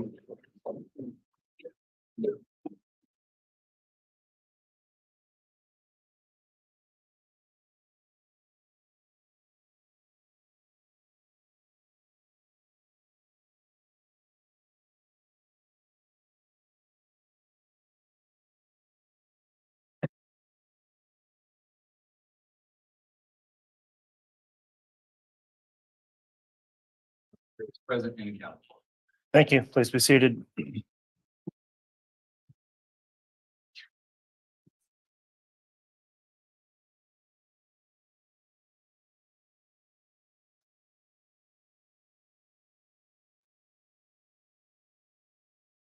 All right, we're back from the mid-morning break. We're going to go ahead and continue with evidence this morning on the state's case in chief. I believe there's another witness the state's prepared to call. Is that correct? That is correct, Your Honor. The state will call Doug Hart. Very well. You can call your witness.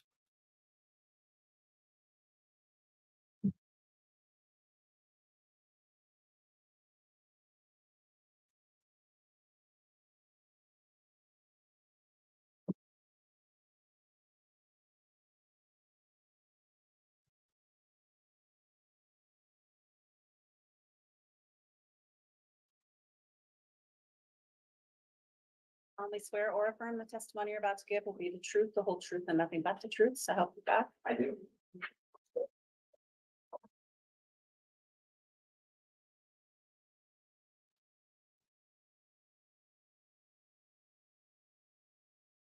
You're sitting close enough and speak directly into the mic, please. Okay, you got fresh water and.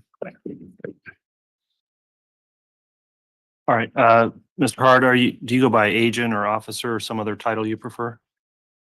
Agent Hart is fine. It's former, but whatever works. Okay, well, we'll just call you Agent Hart then. Before we get started with your testimony, now that you've been placed under oath, I just want to ask you, because the proceedings are being live streamed and available for public access, have you reviewed or watched or observed any of the trial testimony in this case since it began? No, I have not, Your Honor. All right, and have you discussed with anyone else their testimony that has testified in the case? No, I have not. Okay, thank you for that affirmation. Ms. Blake, you can inquire on direct. Thank you, Your Honor. Would you please spell your name for the record? Douglas Hart, H-A-R-T. Where are you currently employed? I am currently the Chief Deputy at the Canyon County Sheriff's Office How long have you been employed with them? since September of 2022. What did you do prior to taking that position? Prior to that position, I was a special agent for the Federal Bureau of Investigation for approximately 27 years. Did you hold various assignments or have specific roles you played within the special agent? Yes, I did. And what were some of those? My first assignment was to the Honolulu, Hawaii field office, where I spent 5.5 years on the organized crime drug squad, conducting complex multi-subject investigations.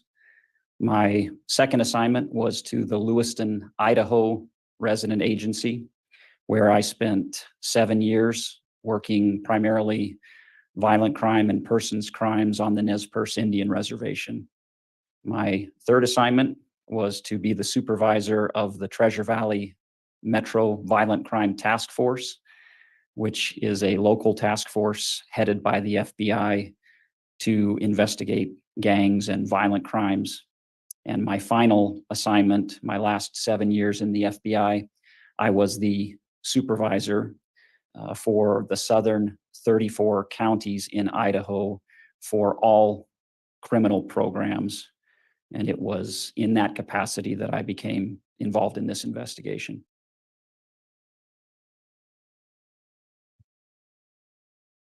And you just mentioned becoming involved in this investigation. Can you tell me a little bit about how the FBI ended up involved in this case? Certainly. This case was brought to our attention in November, towards the end of November of 2019. And because it involved 2 missing children, that is something that the FBI has a specific expertise in, and it's something that we work very closely and cooperatively with our state and city and county partners in investigations involving missing children. And when you became involved, or when the FBI became involved, is it fair to say that it became a joint investigation? Yes, Do you recall which agencies were involved? yes. We were initially contacted by the Rexburg Police Department and the Fremont County Sheriff's Department, or Sheriff's Office, excuse me. And then subsequently, for a brief period of time, the State of Idaho Attorney General's Office, and I think and Social Security and a few other entities had smaller parts of the investigation that they worked on. And as part of your involvement in this investigation, did you take on specific tasks? I did. What were some of those? First and foremost, I was the FBI supervisor in this case, which meant that I was the reviewer and approver of most of the FBI work product that went into our case file. And then I also had an investigative role due to our minimal staffing in Eastern Idaho and some transfers that had taken place, which further diminished our staffing. I carried several investigative assignments within this case. Do you recall, as part of your assignments in this case, looking into some iCloud accounts? Yes, I did. Do you know who those iCloud accounts were associated with? Yes, they were associated with Lori Vallow. And do you recall the names on those accounts? Yes, there were two accounts. The first account was called Lori 4 Style with the number 4.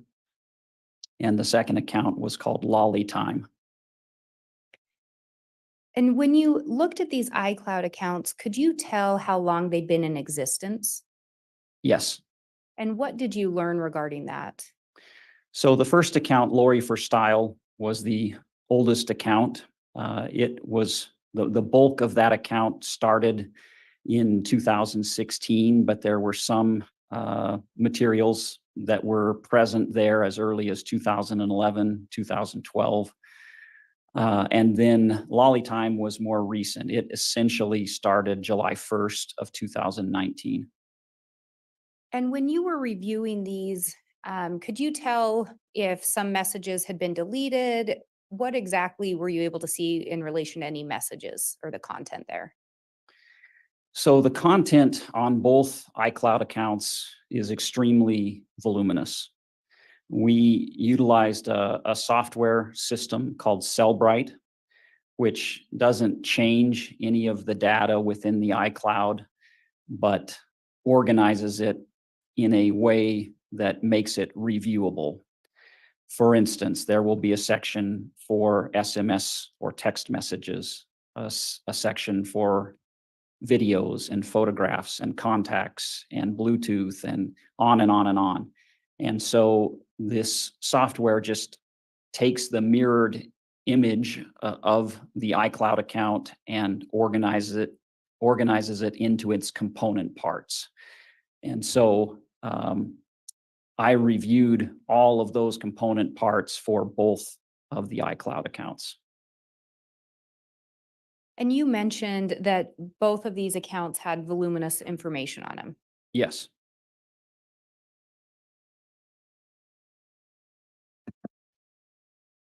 And in preparation for your testimony today, did you create a summary exhibit? I did. And does the summary exhibit contain some content from Lolly Time? The summary exhibit for today is almost exclusively from Lolly Time, with the exception of one slide, which is from Lori for Style. And do you believe that this would assist and aid you in your testimony today? Yes, it would. Do you believe it would aid the jurors in understanding the evidence? Yes, I do. Your Honor, I have what's been marked as State's Exhibit 183. I have provided a copy to counsel. I have a copy for the court as well as a courtesy copy for Your Honor. As some of the other exhibits for the state, this will actually be, the actual exhibit will be a jump drive containing the PowerPoint, but we have the slides printed off for courtesy. Okay.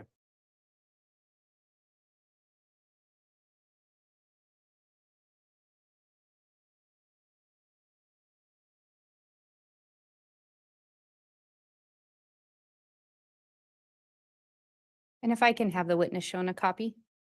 Yes. Could you turn your microphone on, please, Mr. Pryor? Even with a note. Judge, my only objection is I would like the officer, it was agent, I'm sorry, the officer, deputy, Deputy. that's acceptable. To just make note of the range that this summary encompasses, if we could, date, ending date, beginning date. Certainly, the begin. This is just asking- part of the admissibility here. Ms. Blake, the witness is being handed that. It sounds like provisionally there's no objection, but if we could identify, and it'll be helpful for the record too, just the date, time, the date that this encompasses. Date range. Yes. Agent, are you able to tell us the date range that this would cover? This exhibit covers a date range of January 2019 through, I believe it is August of 2019. And is there a reason that that is what this, the time frame within this exhibit? Yes, the pertinent portions of the iCloud for today's testimony exist within that specific time frame. And through the investigation, did you learn when Chad and Lori first met? Yes, What did you learn in relation to that? they met on October 26th, 2018. And so this exhibit would begin several months after their first meeting? Yes, it does. There are communications that reference the time frame of their meeting in 2018, but those communications are dated July of 2019. And through the investigation, did you learn the last known day that Tylee Ryan was seen? Yes, And what was that day? the last known date that Tylee Ryan was seen was September 8th of 2019. Did you learn the last day JJ Vallow was seen? Yes, the last day that JJ Vallow was seen was September 22nd of 2019. And did you also learn the day that Tammy Daybell was declared dead? Yes, Tammy Daybell was declared dead on October 19th of 2019. And through the investigation, did you learn when Chad and Lori got married? Yes, they were married in Hawaii on November 5th of 2019. And when you became involved in the investigation initially, JJ and Tylee were still missing, is that correct? Yes, that's correct. Your Honor, it's my understanding then the exhibit would be stipulated to? All right, with those dates determined, Mr. Pryor, any objection? Judge, it's not stipulated to, but there is no objection to the exhibit. Okay, well then, without objection, State's Exhibit 183 is admitted. The court noting the actual exhibit will be the PowerPoint presentation file on a digital drive. The court has a courtesy copy as well as counsel, and the witness is referring to printed versions that are derived from that PowerPoint presentation.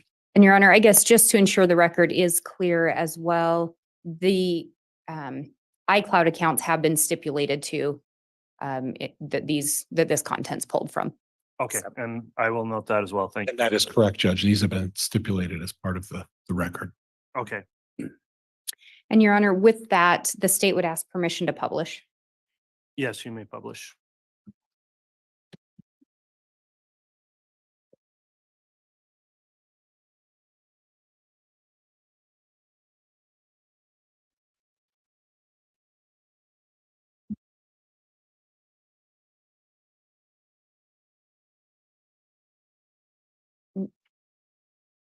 Agent Hart, when you created this exhibit, did you pull over the content from these iCloud accounts? I did. So do some of these contain potential spelling errors, things of that nature? Yes, most of what we'll see today are text messages. And so the Cellbrite software arranges them in a reverse chronological order and assigns each text message a line number. Associated with that is a date and a time for the text, and then who it was to or from, and then the actual content of the text. And so I cut and pasted the content of the text exactly as it appears in the iCloud account. Thank you. And with that, would you go ahead and read these messages into the record? Yes. This sheet is from the SMS section of Lori for Style at iCloud.com. Line number 2585, January 23rd, 2019, 5:18 p.m. Text from Lori Vallow to Audrey Baratario. Hi, Audrey. This is Lori. I would love to talk to you sometime. Text me or call me. I'm excited to be able to talk to you about what we both know. Line number 2584. Judge, could we approach? Yes.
All right, Ms. Blake, if you'd like to continue with direct, you may.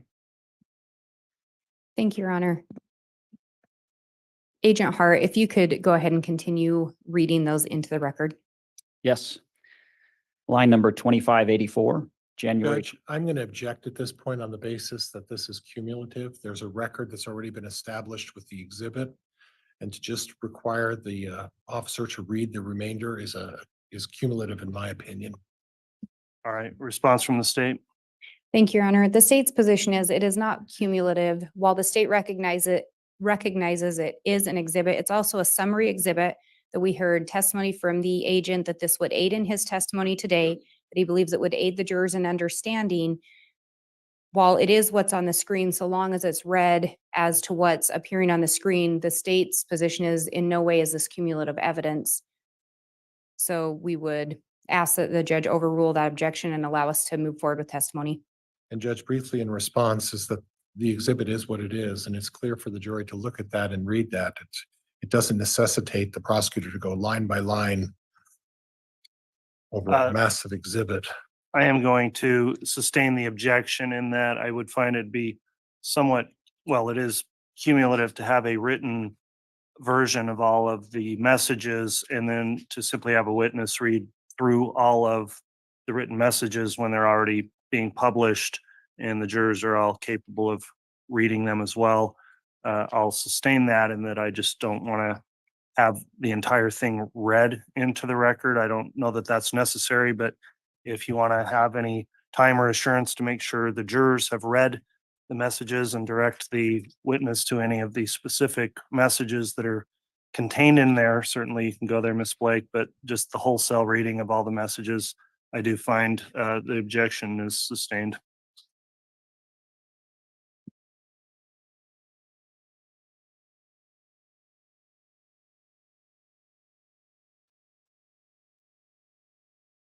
Agent Hart, when we look at these messages, looking at the first one there, appears to be a message from Lori sent to Audrey. That's correct. Can you tell us who, if you learned through the investigation, who Audrey Baratario is? Audrey Baratario was a friend and associate of Chad Daybell. And did you learn through the investigation how she came to be in contact with Lori? Chad Daybell introduced her to Lori Vallow. And when we look at that first message, is there something about that that initially caught your attention? Yes, it's the line where Lori indicates to Audrey that she's excited to be able to talk about what we both know. And then did you look at that in conjunction with the response from Audrey to Lori? Yes, Audrey indicates that, or states that she guesses Lori has talked to Chad. And so it's clear from this particular text string that there's a reference by Lori Vallow to Audrey Baratario about what Lori, Audrey, and Chad Daybell know. And Your Honor, may I ask that the witness be handled a laser pointer if we have one available? Yes, I do think we have one. Thank you. And Agent Hart, if at any point that's helpful. Okay. That.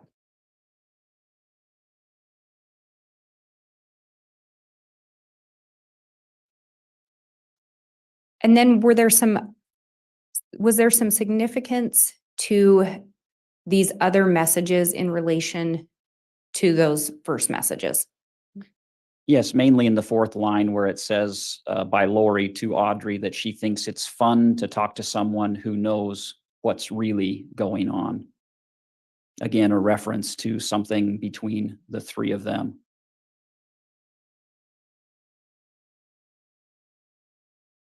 And again, this was in January of 2019. Correct. If we move to the next slide, I'm going to pause to give the jurors a chance to look through that. Yes.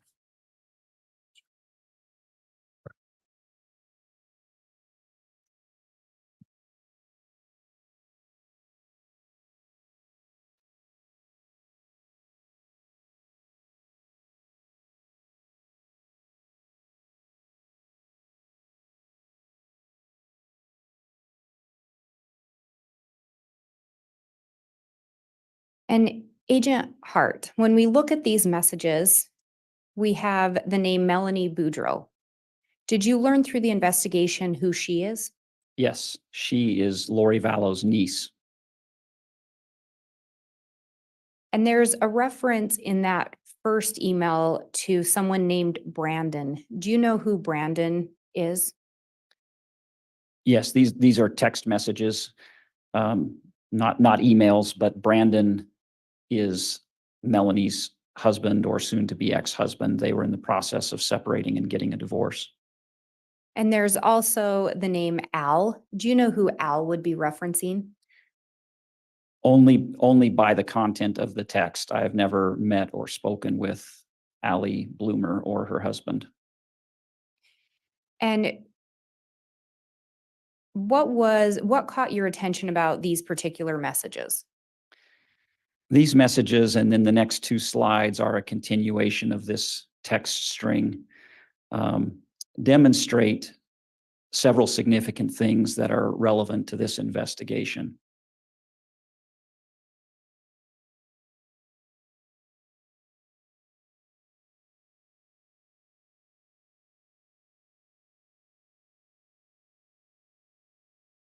And in the very last message, it appears to be a message from Chad to Lori. Correct. And what did that appear to be an indication Chad was going to do? So during the investigation, Objection, Judge, that was going to call for speculation. Overruled. during the investigation, we came to know that Chad Daybell purported to have the ability to assign an individual as being either dark or light, and he would give them a score. And Lori Vallow and others would seek Chad's visions as it related to assigning people as being either dark or light. And so this is one of the first references we see in the iCloud account where Lori Vallow is seeking from Chad Daybell, or Chad Daybell rather offers that he will check Allie Bloomer and her husband, meaning he will see what their scores are. And then looking at that first message, it references that Brandon is making me promise not to have you or Al around my house or kids. Do you know who that Al is? Yes, that's Alex Cox, Lori's brother. And then you had already indicated this next slide is a continuation. I'm just going to pause to give the jurors a chance to read through that.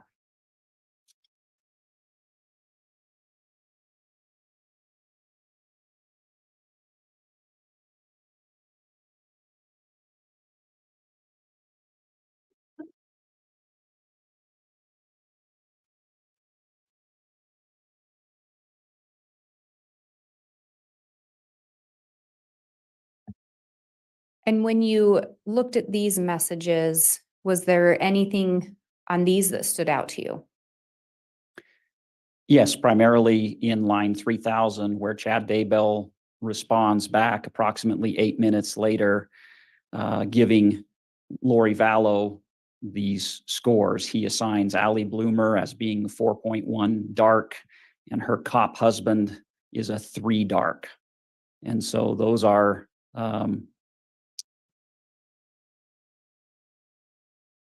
coming from Chad Daybell to Lori Vallow in reference to this issue that's come up with Melanie Boudreau. And if we look at the line 2996, is Lori passing that information along? Yes, and this is a pattern that we see repeatedly, that Lori Vallow would solicit Chad Daybell's advice or visions. Chad Daybell would respond, and then Lori Vallow would disseminate that out to whoever was making that inquiry. And if we move to the next slide, I believe you indicated this is also a continuation of that conversation. Correct. I'm just going to pause here to give the jurors a moment to look through that. Yes.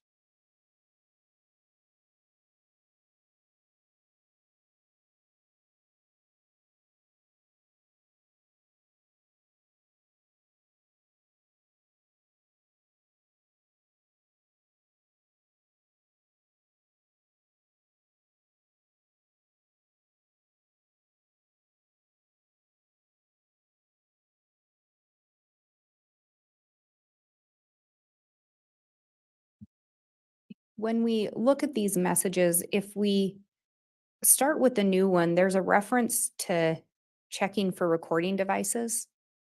Did anything about that catch your attention? Yes,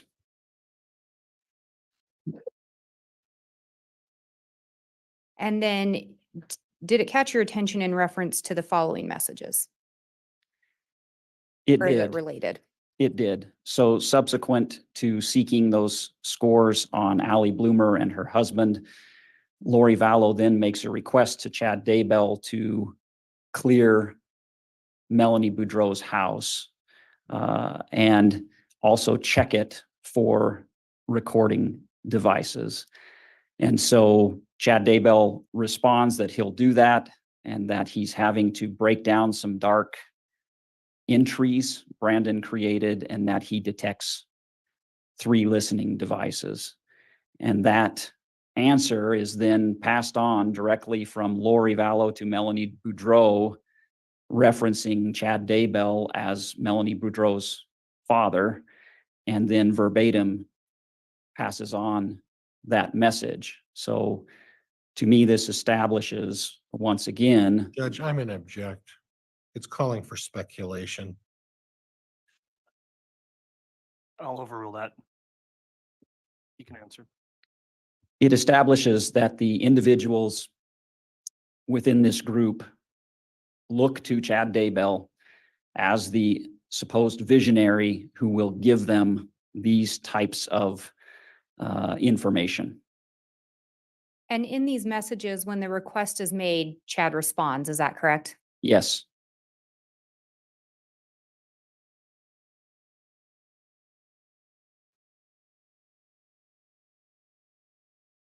I'm turning to the next slide. I'm again going to pause to allow the jurors a moment to look through that. Very well.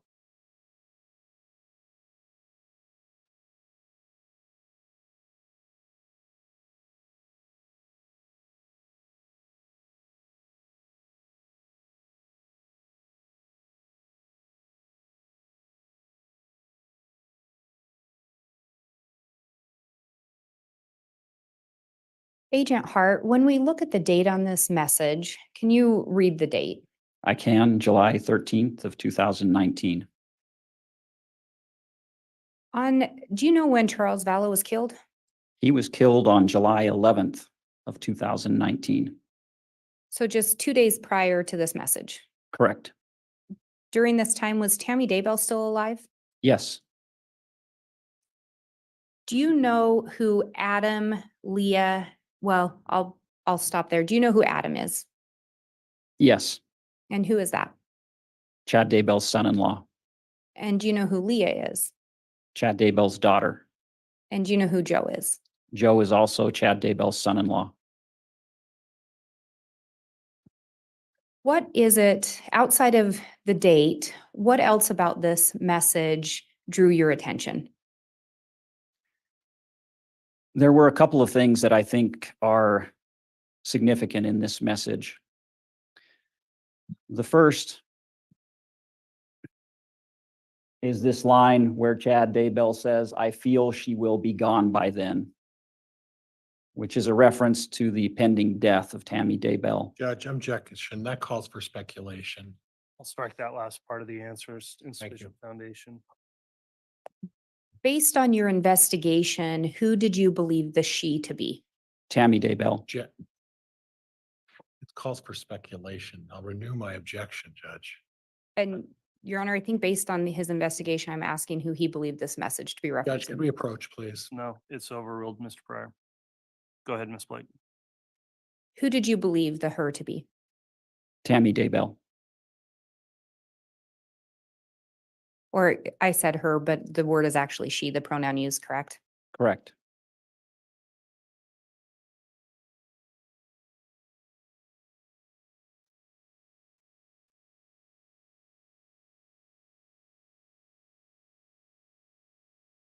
Looking at the second to the last sentence,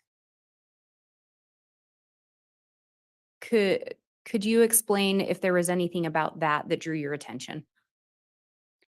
Yes, it helps tie in the line, "I feel she will be gone by then."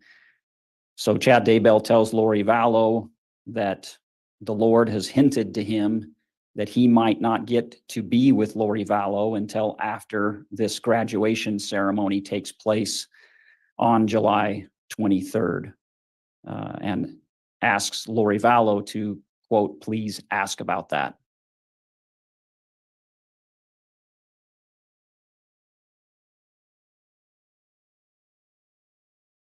If we turn to the next slide, again, I'm going to pause to allow the jurors to read that.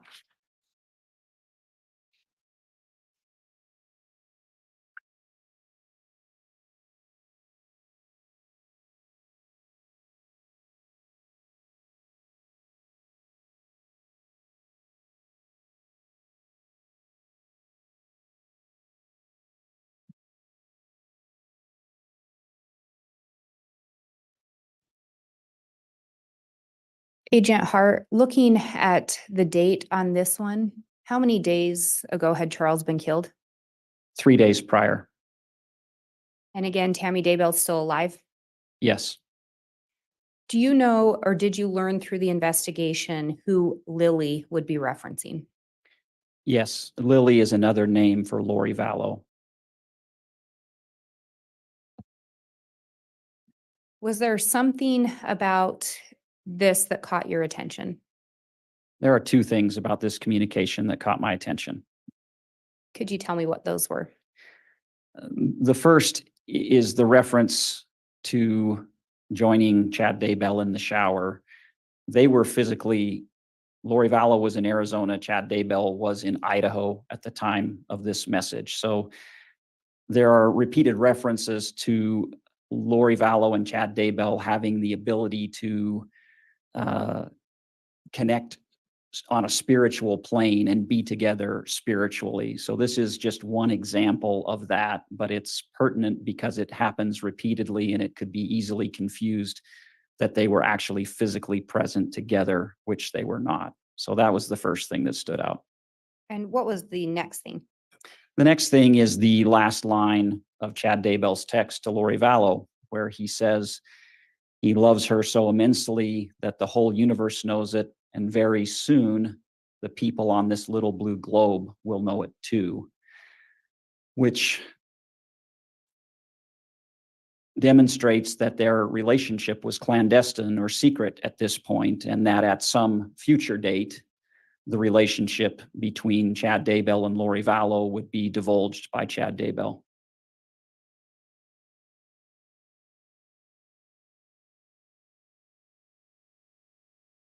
And then moving to the next slide, again, I'm going to pause to allow the jurors time to read that.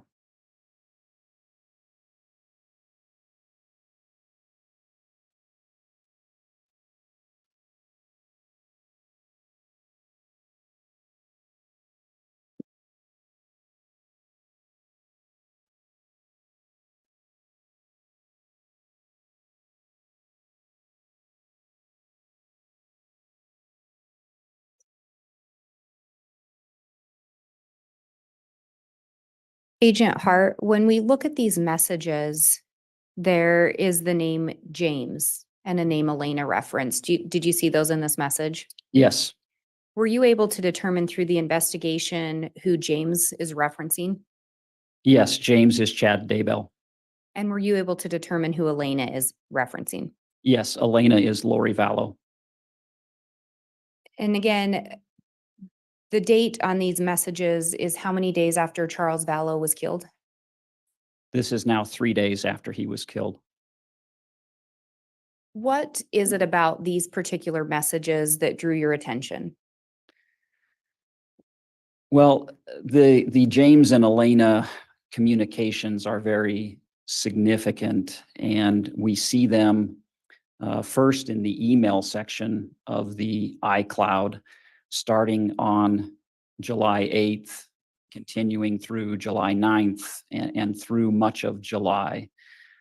Chad Daybell is the author of these portions of a narrative or a history that chronicles Chad Daybell's meeting Lori Vallow and how their relationship developed. He refers to himself as James in this and to Lori Vallow as Elena, But in fact, this is autobiographical. It is based in fact. We verified the facts of the story as being correct and accurate to real events. And so in this, we have a description from Chad Daybell as to how he met Lori, and particularly several important events that occurred early on in their relationship. And in this first one, there's an indication now on with the story. Were there other segments that came before this next message? Yes, and it's very voluminous. And so what we're seeing here were portions that were sent via text message by Chad Daybell to Lori Vallow. But as I said, on July 8th is the first instance we see of a very lengthy narrative written by Chad Daybell, sent to Lori Vallow via email. And again, during this time, Tammy Daybell is still alive? She is.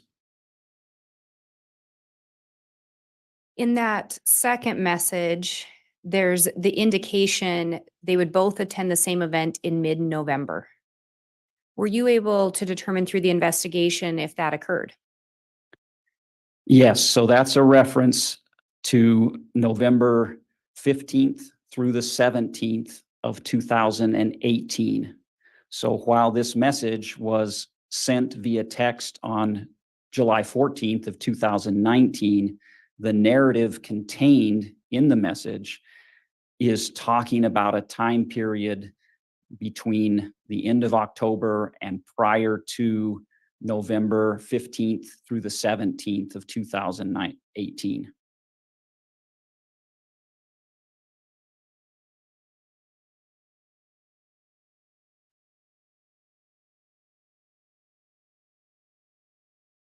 And the last sentence of that text, was there something that stood out there?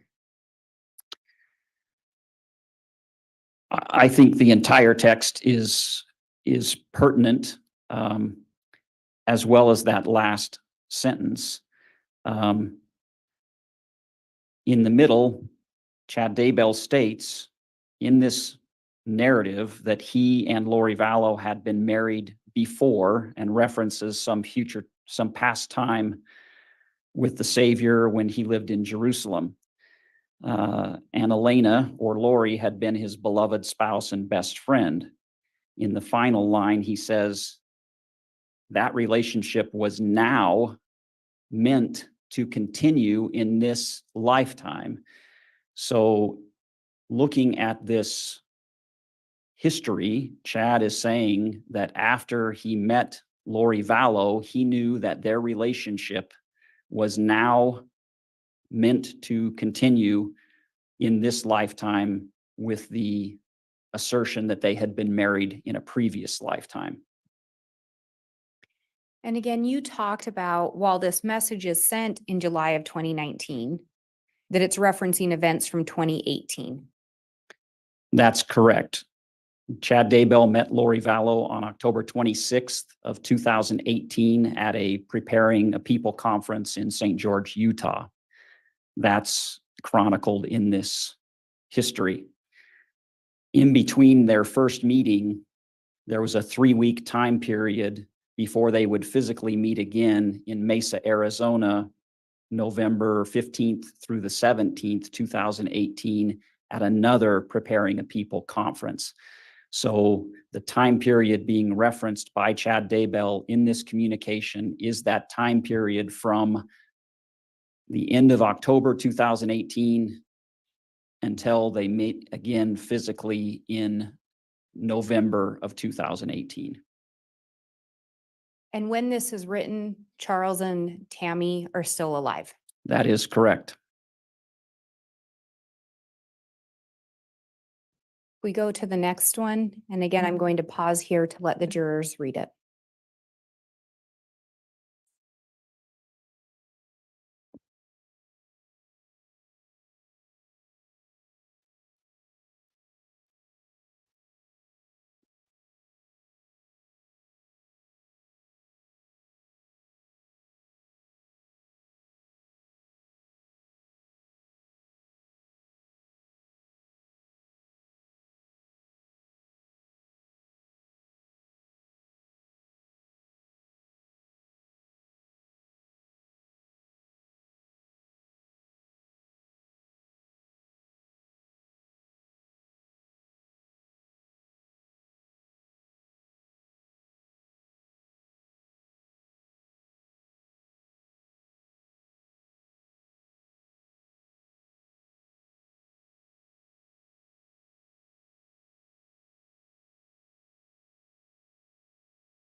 And this message again has the date of July 14th of 2019, correct?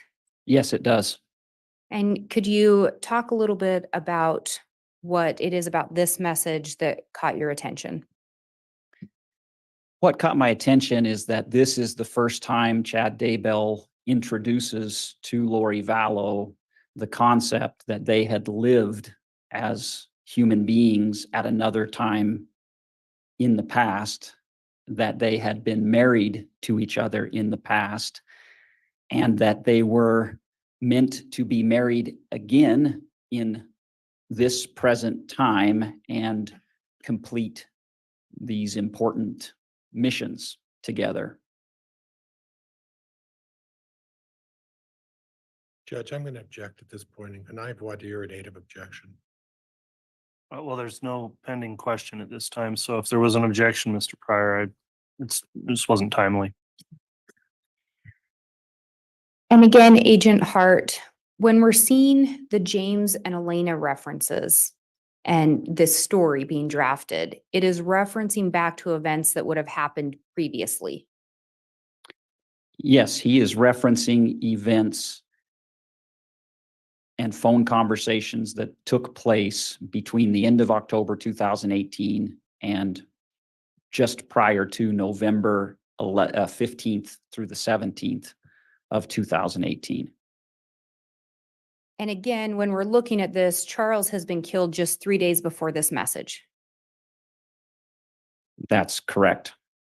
And in 2018, when this story's referencing back to 2018, Charles and Tammy were still alive. Yes, Charles and Tammy were still alive. Lori Vallow was married to Charles Vallow, and Chad Daybell was married to Tammy Daybell during this time period that he's describing. Judge, I'm going to object on response, or I'll actually, Judge, I'll withdraw at this point. All right. Go ahead, Ms. Blake. There's also a reference in there, the line starting with "he was ecstatic." Could you read that sentence in there? He was ecstatic that she was receiving confirmation of these things as well. Did that indicate anything to you? Yes, in the first sentence, Chad writes that he tried to delicately describe their connection with one another and was in fact delighted when Lori Vallow believed him. And so this is Chad Daybell introducing these concepts of he and Lori having been married in a previous life. And then later on, we see that she appeared to be getting confirmation of what Chad was telling her. Correct.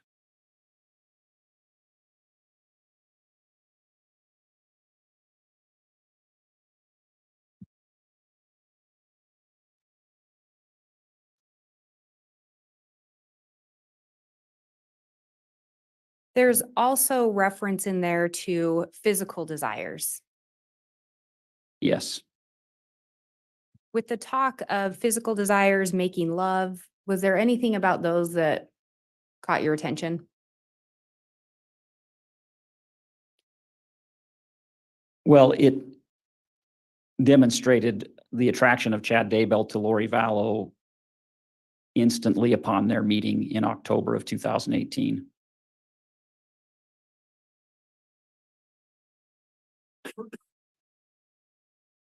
If we move to the next slide, and again, I'm going to pause to allow the jurors to read this.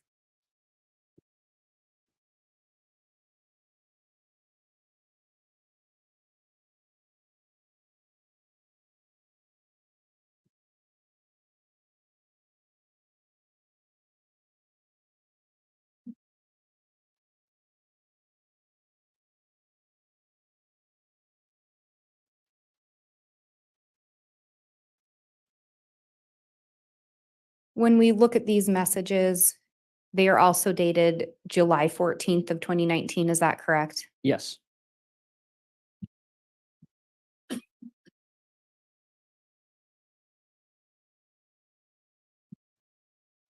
What was it about these messages that caught your attention?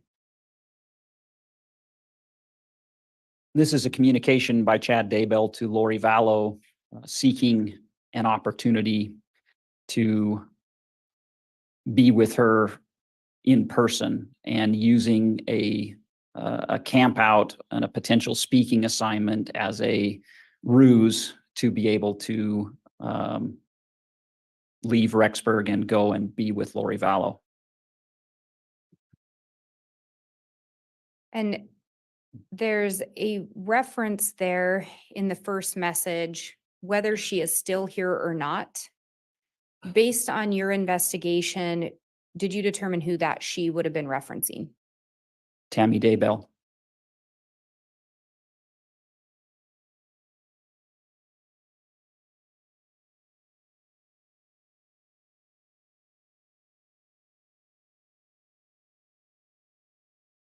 And in the James and Elena, we saw some reference to some kind of physical attraction. And then in these, what stood out is Chad and Lori are actually going to meet up in person here. Yes, the investigation had revealed they had already met at several different times with travel to different places to be together for periods of 2 or 3 days. And in fact, we were able to verify that Chad Daybell and Lori Vallow did meet and were together during that July 24th through 26th timeframe that's referenced in the communication. And July 24th to 26th, Tammy Daybell was still alive. Is that correct? Yes. And then if we go to the next slide, and again, I'm going to pause to allow the jurors to read this.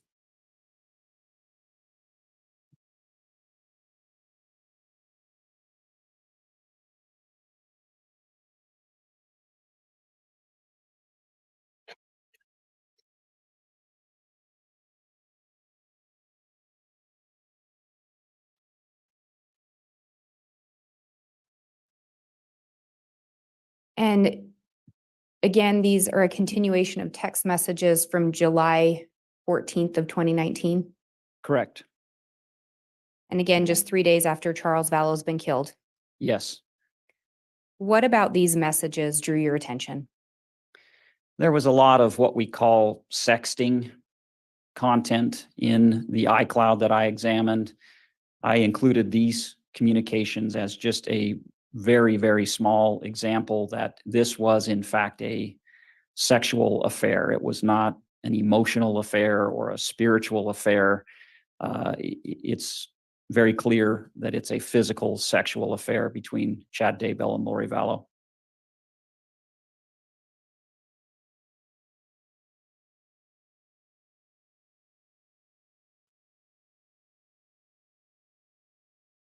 And moving to the next slide, again, I'm going to pause to allow the jurors to read this.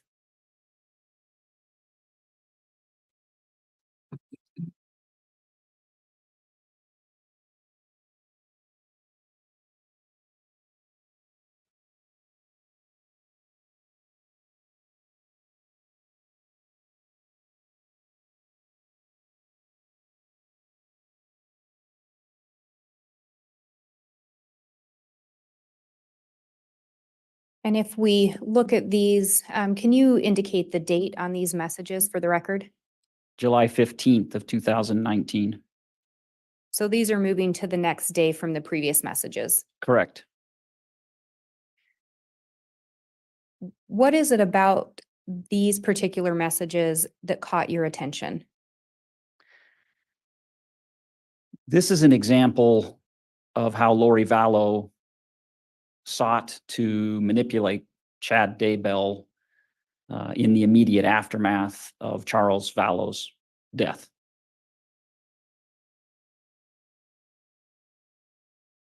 And in that text from Chad to Lori, could you read the last line? He says, "You are my wonderful best friend that I can't live without." And again, during this time, Tammy Daybell is still alive. Correct.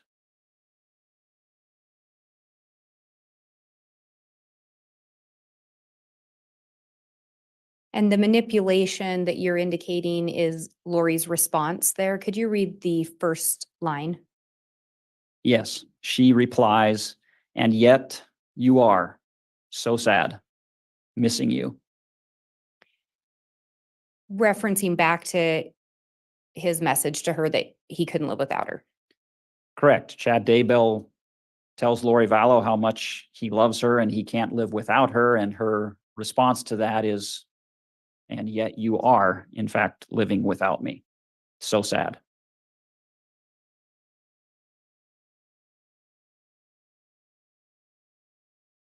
And moving to the next slide, again, I will pause to allow the jurors to read.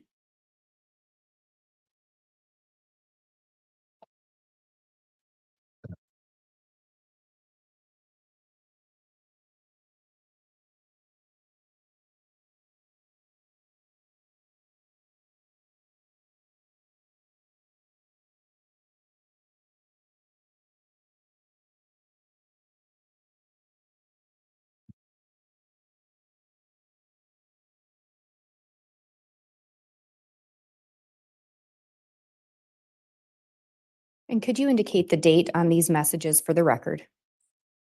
July 18th of 2019. What about these messages stood out to you? Well, this is a series of texts that occupies this slide and the next 3 slides, all regarding the same subject, and that is Lori Vallow has just found out that she is not the beneficiary to Charles Vallow's $1 million life insurance policy. And she's telling Chad that. Correct.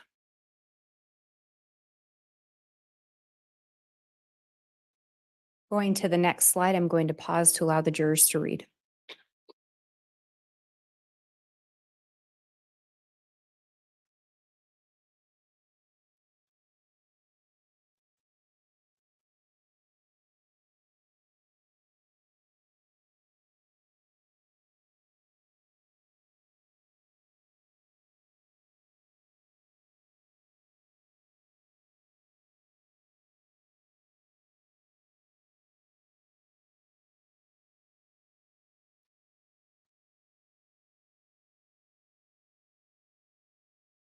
And you indicated this is a continuation of the previous slide, correct?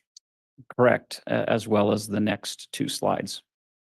In looking at this particular slide, there's a reference to bringing down the Gaddy Antons, especially Brandon. Yes, Through the investigation, did you determine who that Brandon would be that is being referenced? that is Brandon Boudreau, Melanie Boudreau's soon-to-be ex-husband. Through your investigation, did you learn anything in relation to Brandon and an investigation involving him? Yes. What did you learn? What, could you clarify, what did we learn about? Yes, sorry. Did you learn anything about an incident being investigated by the Gilbert Police Department involving Brandon as a victim? Yes. And what did you learn regarding that? On November 2nd of 2019, as Brandon Boudreau was pulling in his driveway of his home in Arizona, an individual shot at him with a rifle, narrowly missing him. And you said November 2nd. Is it possible it was October 2nd?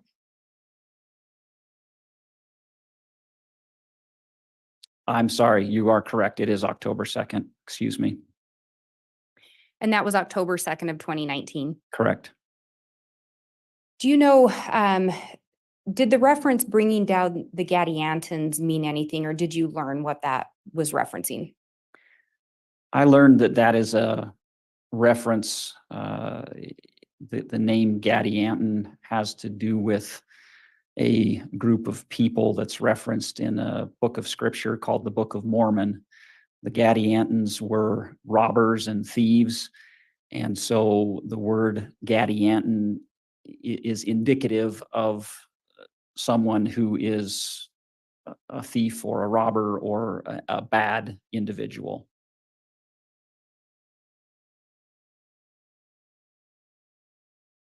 And as Lori's telling Chad that she's no longer the beneficiary, can you read the last text into the record?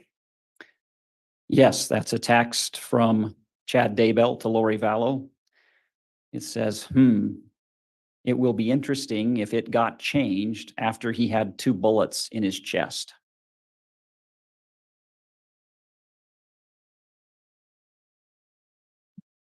And going to the next slide, I'm going to pause to allow the jurors to read.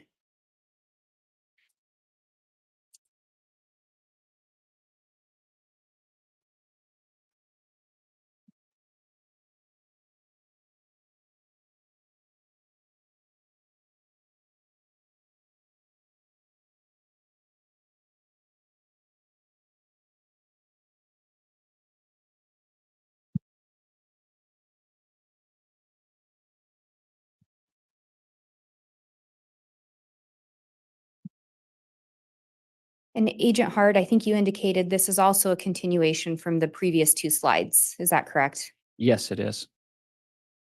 Were there some additional references on this particular slide that stood out to you, or particular statements?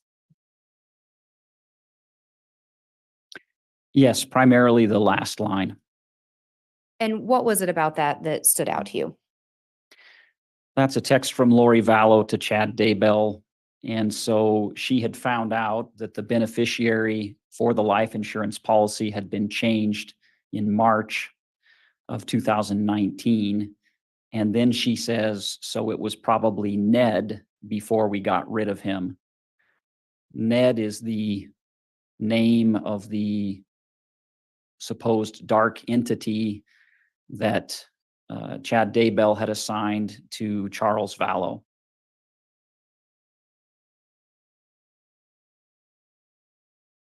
And then there's a reference there before we got rid of him, correct? Correct.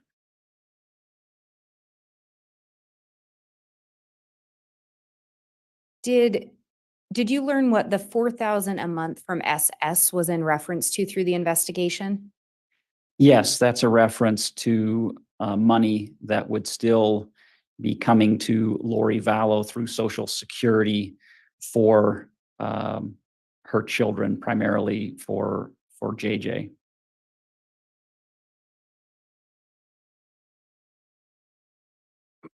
And then if we move to the next slide, again, I'm going to pause to allow the jurors to read.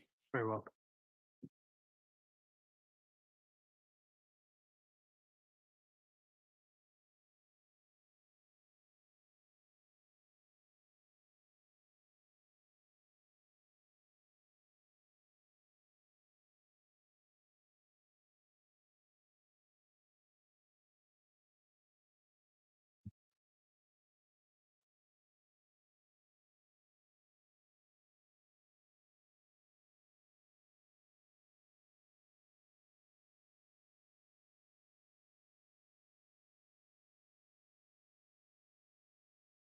And when we look at this slide, can you read the date on these messages into the record? Yes, these 5 messages are all from July 21st of 2019.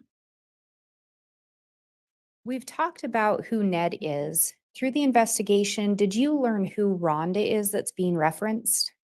Yes, Rhonda is the name assigned to the dark spirit or dark entity that Chad Daybell assigned to Kay Woodcock. Judge, I'm in object on foundation. Sustained. Agent Hart, as part of your investigation, did you review other documents? Many, yes, Did you review other reports? yes, Did you discuss this matter with other investigators? yes, And based on your review in this case, did you determine who Rhonda was referencing yes. and who? And was I'm that? going to renew my objection, Judge. You can talk about all the reports you want, but unless they get into specifics, telling me how he came to that conclusion, which documents, when, where, and time, it's still not sufficient foundation. For purposes of is direct. I do find there's sufficient foundation. I'll overrule the objection. You can cross on that, of course, Mr. Pryor, when it's your chance for cross-examination. Who did you determine Rhonda to be referencing? Kay Woodcock, who is Charles Vallow's sister. Now, there's references in some of these messages as well to working on someone.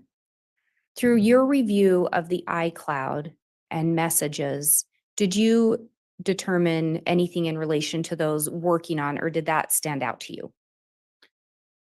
Yes, this is a phrase that we see repeatedly in the iCloud, and it actually has a dual meaning. When they're referencing somebody who Chad Daybell has determined to have a dark spirit or a dark entity working on them has a negative connotation. When it's someone who's determined to be light or good, then working on them is an uplifting or a building connotation.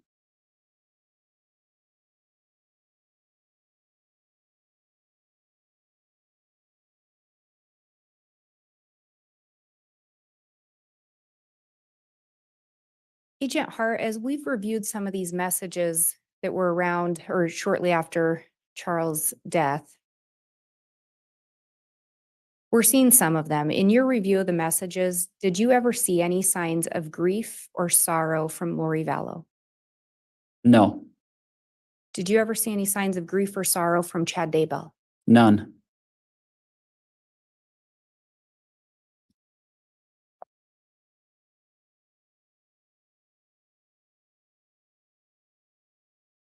If we go to the next slide again, I'm going to pause to allow the jurors to read.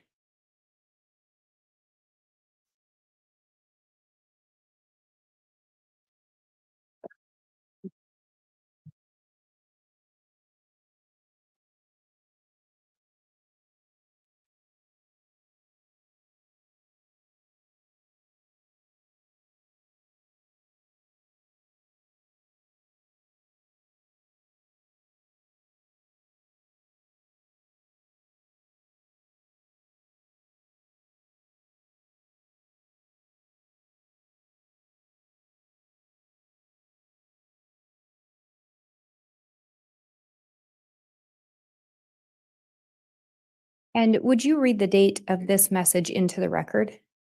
July 21st of 2019. And we've talked about James and Elena before, and this story, again, it references a prior period of time than when the message was being sent. Is that correct? Yes, so at this point in this narrative, the dates are, this would be November 15th of 2018. And we saw a previous slide dealing with that same time frame. Is that correct? The previous slides were actually talking about that period of time between the end of October and prior to November 15th of 2018. This particular story talks about when Chad Daybell and Lori Vallow are now physically together in Mesa, Arizona on November 15th of 2018.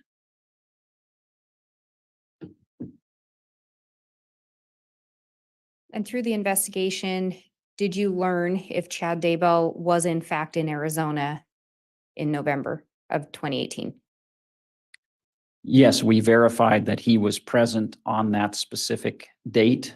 We verified that he spoke at a Preparing a People conference there during those dates of the 15th through the 17th of November 2018, and verified that he was physically present at other locations as well. And outside of the continuation of the James and Elena, were there specific things in this message that drew your attention? Yes, What were those? primarily that there was a plan that had been revealed or communicated to Chad that wasn't entirely clear to him yet, but it included them, meaning Chad Daybell and Lori Vallow, being together at the present time. So specifically, the plan was being revealed to Chad. Correct.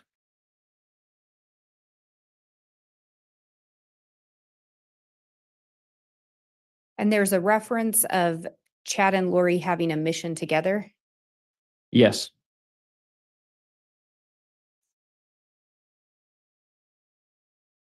And moving to the next slide, I'm again going to pause to allow the jurors to read.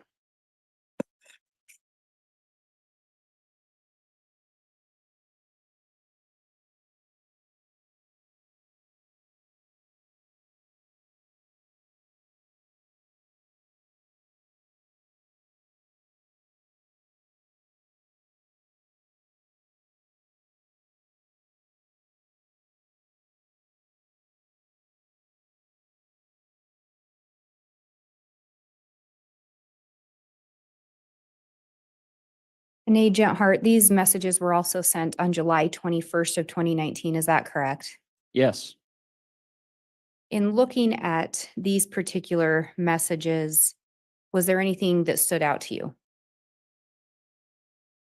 Yes, they're very insightful in that Chad, in his own words, is explaining the feelings he had for Lori Vallow within 3 weeks of meeting her, that they had progressed through this relationship. They had finally found their best friend that they could trust and confide in.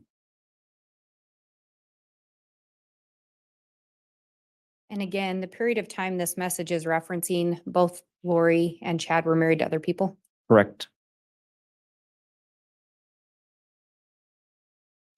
And Lori Vallow responded to this message. Can you read her response? She loves it.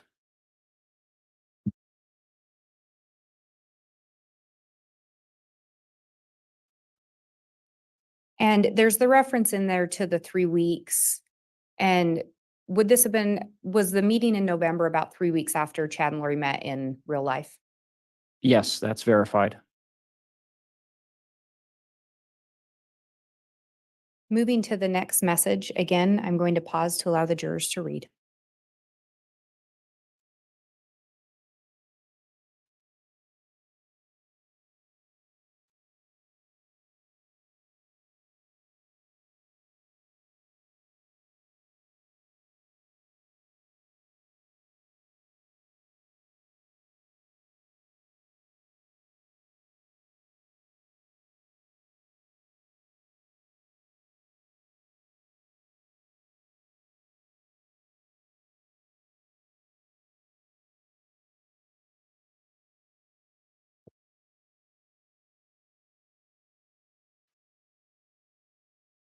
And would you read the date of this message into the record?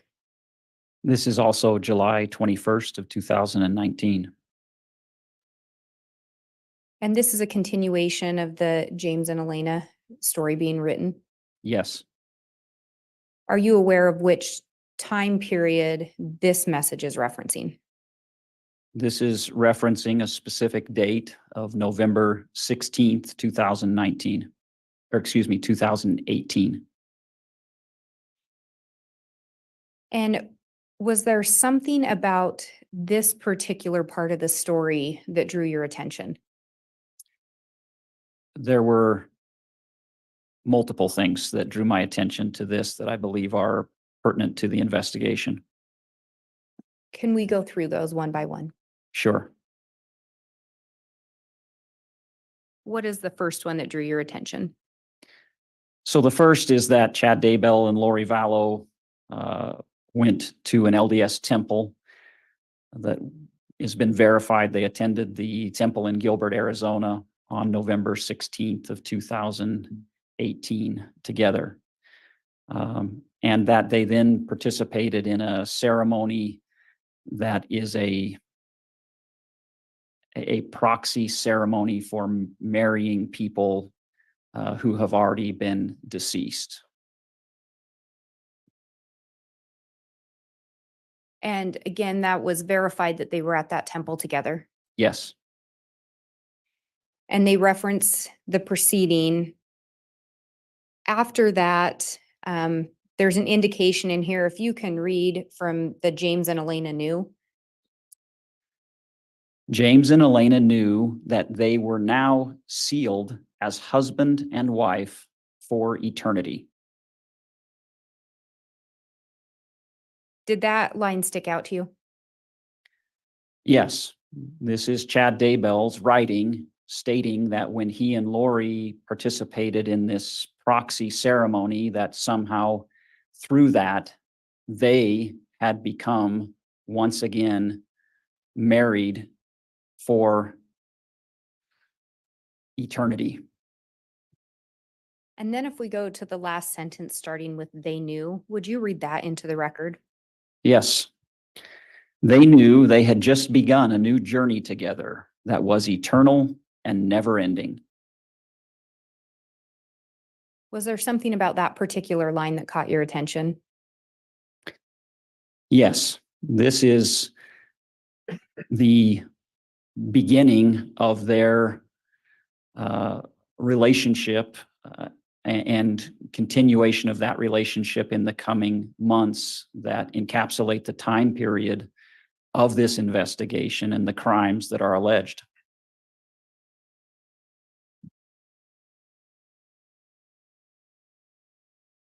And if we go to the next slide, again, I'm going to pause to allow the jurors to read.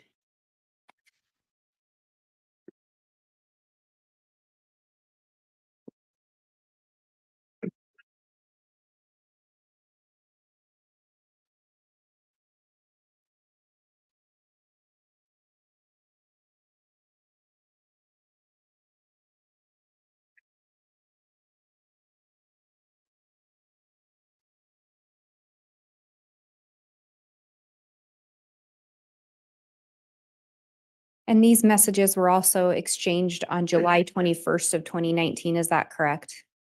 Yes, that's right.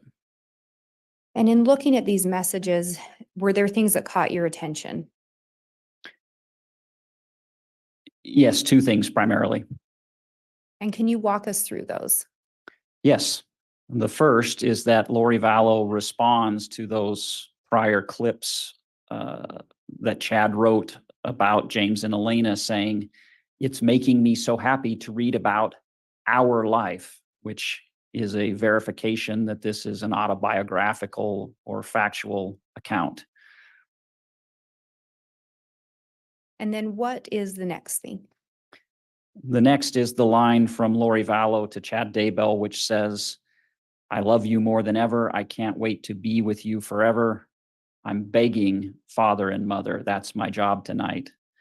To which Chad Daybell responds, "I will be right beside you, begging just as much. I need you desperately."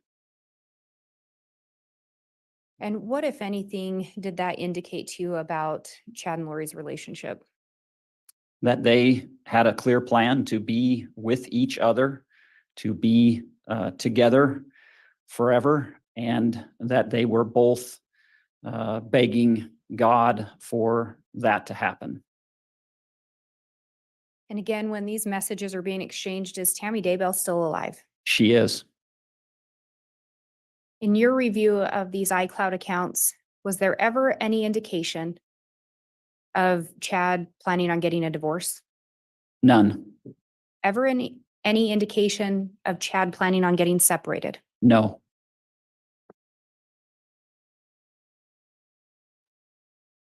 Moving to the next slide, and again, I'm going to pause to allow the jurors to read.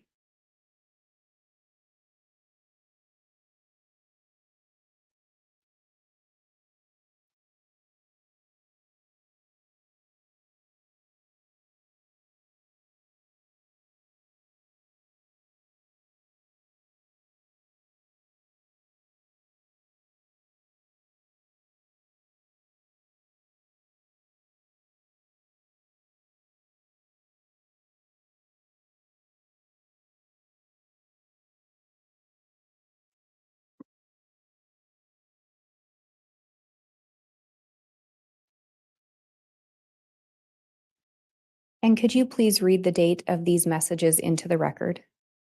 July 22nd of 2019.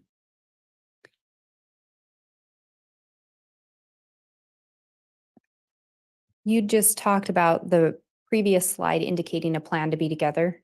Correct. What is it about these particular messages that stood out to you? Again, there are a couple of different things that stood out as relevant. The first is the text from Chad Daybell to Lori Vallow referencing going to see a movie with Garth, who is his son. He then says, missing you desperately, but so excited to be with you. If you'll recall from a prior slide, there's a plan July 24th through the 26th for Chad and Lori to be meeting in person. And so the first line is a reference to their in-person meeting that's coming up. And then looking at Lori's response, is there something in there that drew your attention? Very much. She said, I love you. You will enjoy the scenery. Looks like Kauai a lot. And then responds with another text saying, hopefully we will be there someday soon together. So there's a reference to Kauai. Yes. Do you know where Kauai is located? Yes, it's in Hawaii, the Hawaiian Islands. What's Chad's response to that? Chad's response is significant. He says, that is the plan, exclamation point, and my greatest desire.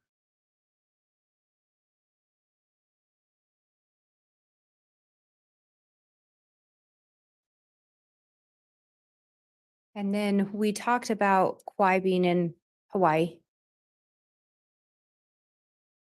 Looking at Chad's final sentence there of the last message, could you read that into the record? Yes. I look forward to being on a tropical island with you. I asked you earlier if you knew when Chad and Lori got married. Do you recall when that was? November 5th of 2019. Do you know where they got married? I do. Where was that? Kauai. Do you know where Chad and Lori relocated eventually after getting married? Kauai.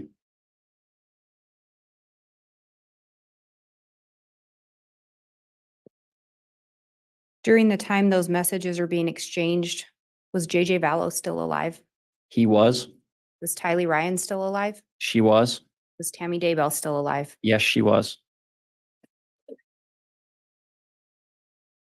Moving to the next slide. Again, I'm going to pause to allow the jurors to read.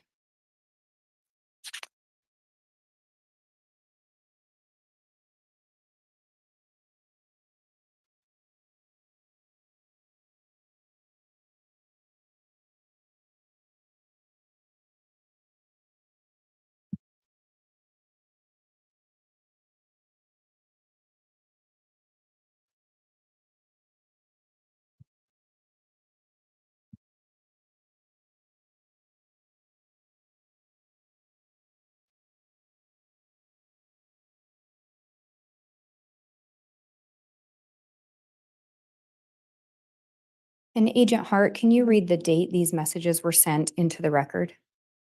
July 26th of 2019.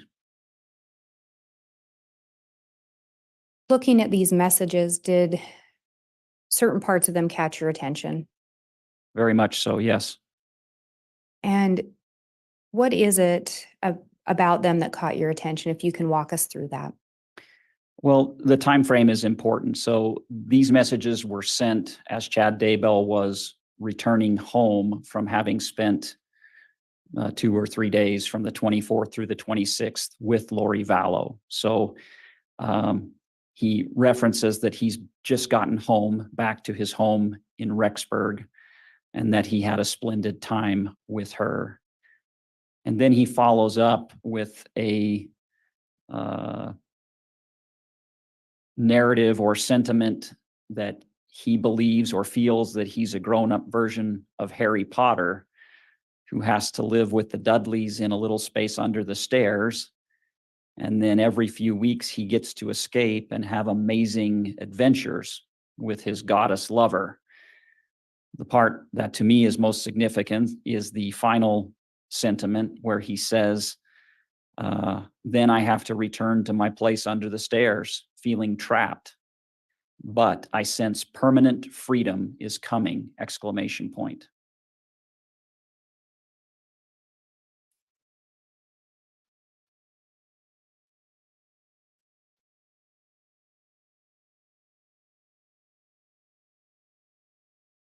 And you indicated he just returned from the weekend or from the time with Lori, correct? Yes, these messages were sent upon his return back to his home in Rexburg. So he's referencing being back home with his family. He feels trapped. Correct.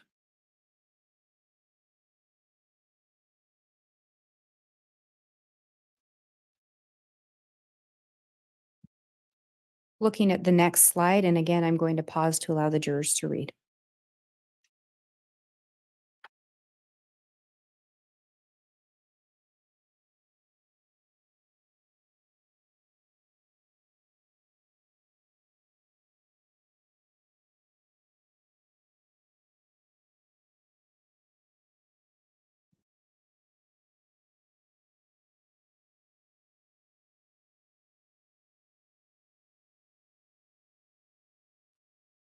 And Agent Hart, if you can read the date these messages were sent into the record.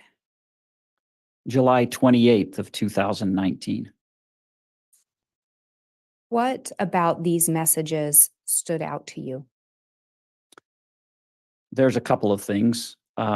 This is in reference, just for context, to a trip that Lori Vallow was planning to take with Melanie Boudreau and Alex Cox to Southern California.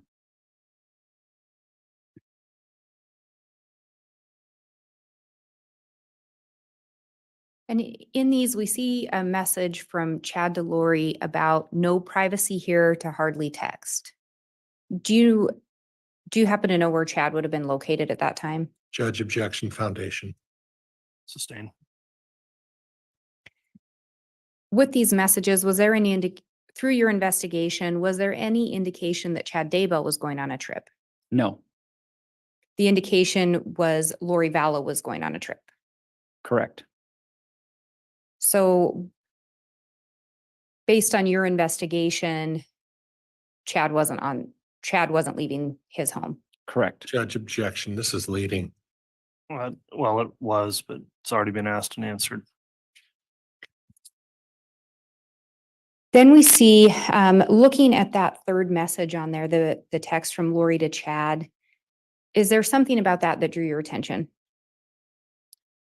Yes, this is approximately 2 weeks after Lori Vallow's husband, Charles Vallow, has been killed.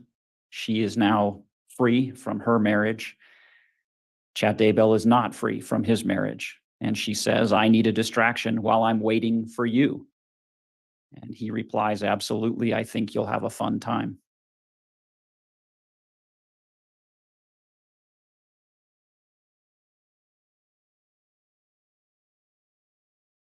And turning to the next slide, I'm going to pause to allow the jurors to look at these.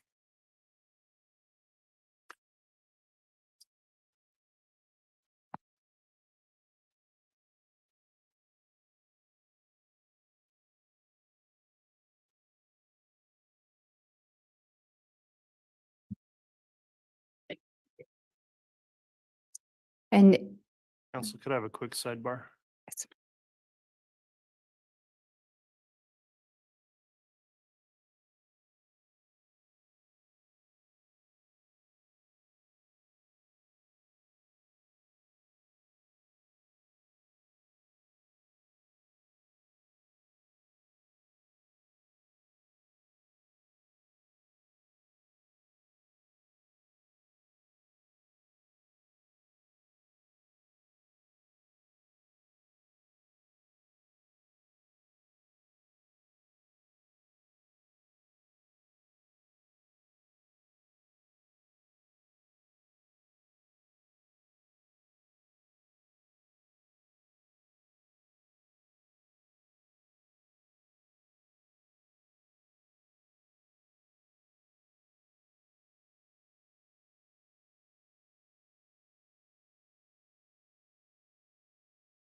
All right, thank you, counsel. That last exhibit, I'll ask if the state would redact certain information off of that, and I'll permit time to do that. In addition, the court had previously discussed with counsel our scheduling for today, given that it's Friday and we've been through a long week. I'm going to suggest we break for the day. We have advised the jurors previously we might be stopping early today. Ms. Blake, is this a good time for us to break until Monday? Yes, Your Honor. Okay, thank you. Any objections from the defense? No objection, Judge. Thank you. All right, that will conclude evidence for this week. Ladies and gentlemen of the jury, at this time, I do want to again admonish you, especially over this long weekend. Please do not discuss the evidence you've heard here with anyone else, including amongst yourselves. You can only do that after deliberations begin. Please don't follow the case or investigate the case in any way so that you can remain objective and decide this case only on the facts and evidence you've seen here in court. With that admonishment then, thank you so much for your attentiveness this week. We will commence again 8:30 Monday with additional evidence in the state's case in chief. With that in mind, then we'll go ahead and conclude for the week. All right, please.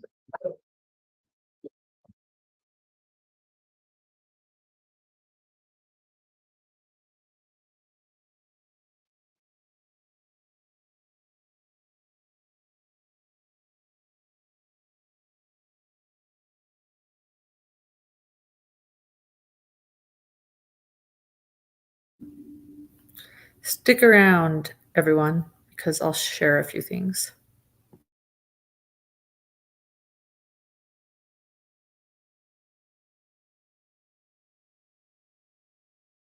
All right, thank you, everyone. We'll be in recess.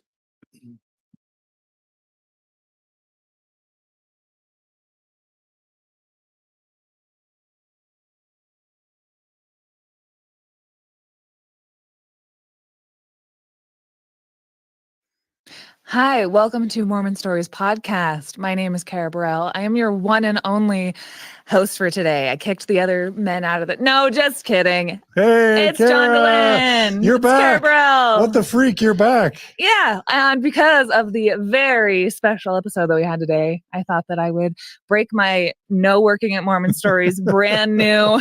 That didn't last very long. Yeah, I know. Only on special Maybe I will occasions. on live, guys. I No, can't. Kara, we're so thrilled to have. There we go. There we go. Can you guys see me? Let me make sure. Is it okay? Can you guys hear me? And is my volume working? All right. Yes, it is. I love that we ended there, as many of you said in comments. Just let those texts sit with the jurors all weekend. I did not know we'd be getting out so early today. I thought I was prepping for a lunch live, but clearly we are ending this Friday early, and I think it is a great place to stop without any cross exam, just with these texts of a very clear affair. I have questions for Dr. John Matthias, my co-host and forensic psychologist. I want to know what it would be like to have your texts, not just text, but your text, your sexting, read to an entire courtroom while your reaction is being televised, and not just sexting, but your terrible sexting nonetheless. I'd also like to know what Harry Potter would think, because I think he would be quite hurt by the fact that Chad Daybell called himself a grown-up version, because Harry Potter is much more grown-up than him. I can imagine that this was a very, very difficult day for Tammy Daybell's family, and I just want to acknowledge them and remember them. Tammy, you deserved so much more, and we are so very sorry that this is how your husband chose to not just humiliate you, and he should have been, treating you, and then he also did what he did to you. In fact, I have a text here from someone, not a text. This is written by Kathleen in our chat. Kathleen, thank you for this. He should have, referring to Chad, he should have been kissing the ground Tammy walked on. She was so much his superior. a beautiful, intelligent, devoted, hardworking mother of his 5 children. He is beyond sickening. Exactly. Exactly. I think that the jury is going to be left with that impression. And again, what a great place to finish for the weekend as those jurors go home and think about things. There were some really, really excellent texts showing that not only was Chad Daybell having an affair, as John Pryor has tried to say from the beginning, oh, he was having an affair and he was lying about an affair, because certainly that happens, right? People lie about affairs every day. But we see that it was more than just an affair, that there was plotting and planning involved, that Chad was the leader of this group, calling the shots. Doug Hart did an excellent job. I don't know how John Pryor's cross exam is going to go with Doug Hart, but he is solid. He also testified at Lori's trial as well. And the same thing, this loin fire. So the court calls it the James and Elena love story. James is Chad and Elena is Lori. When we first received it, when we received Freedom of Information Act, when we received our request in October of 2021, we received this love story. We called it the love story, the Chad and Lori love story, or the love text. Then John and I were on Dateline and interviewed by Keith Morrison. And I said, look, my dream is to have Keith Morrison say the words loin fire, which he did. And for those that have been following this case for years, remember that. And then it became dubbed the loin fire text, just in mocking Chad Daybell for his terrible sexting. So it has a few names. This is the loin fire text thread. This is the James and Elena story. This is the love story. Back in October of 2021, by the way, if anyone's interested, I did read this to John when it came down that day. John had not seen it. And I said, I have something to read to you. And I turned on my phone and pressed record. And so that original reading and John's excellent insights about this story, this texting, can be found on our Patreon, patreon.com/hidden true crime. In fact, let me find it here, copy link. I will put this in the description of this trial for anyone interested, but there it is. So do I want to ask John, what is Chad thinking there? Is he thinking, is he just completely ashamed of this, mortified, realizing that his terrible sexting is being read to the entire world while we watch his reactions?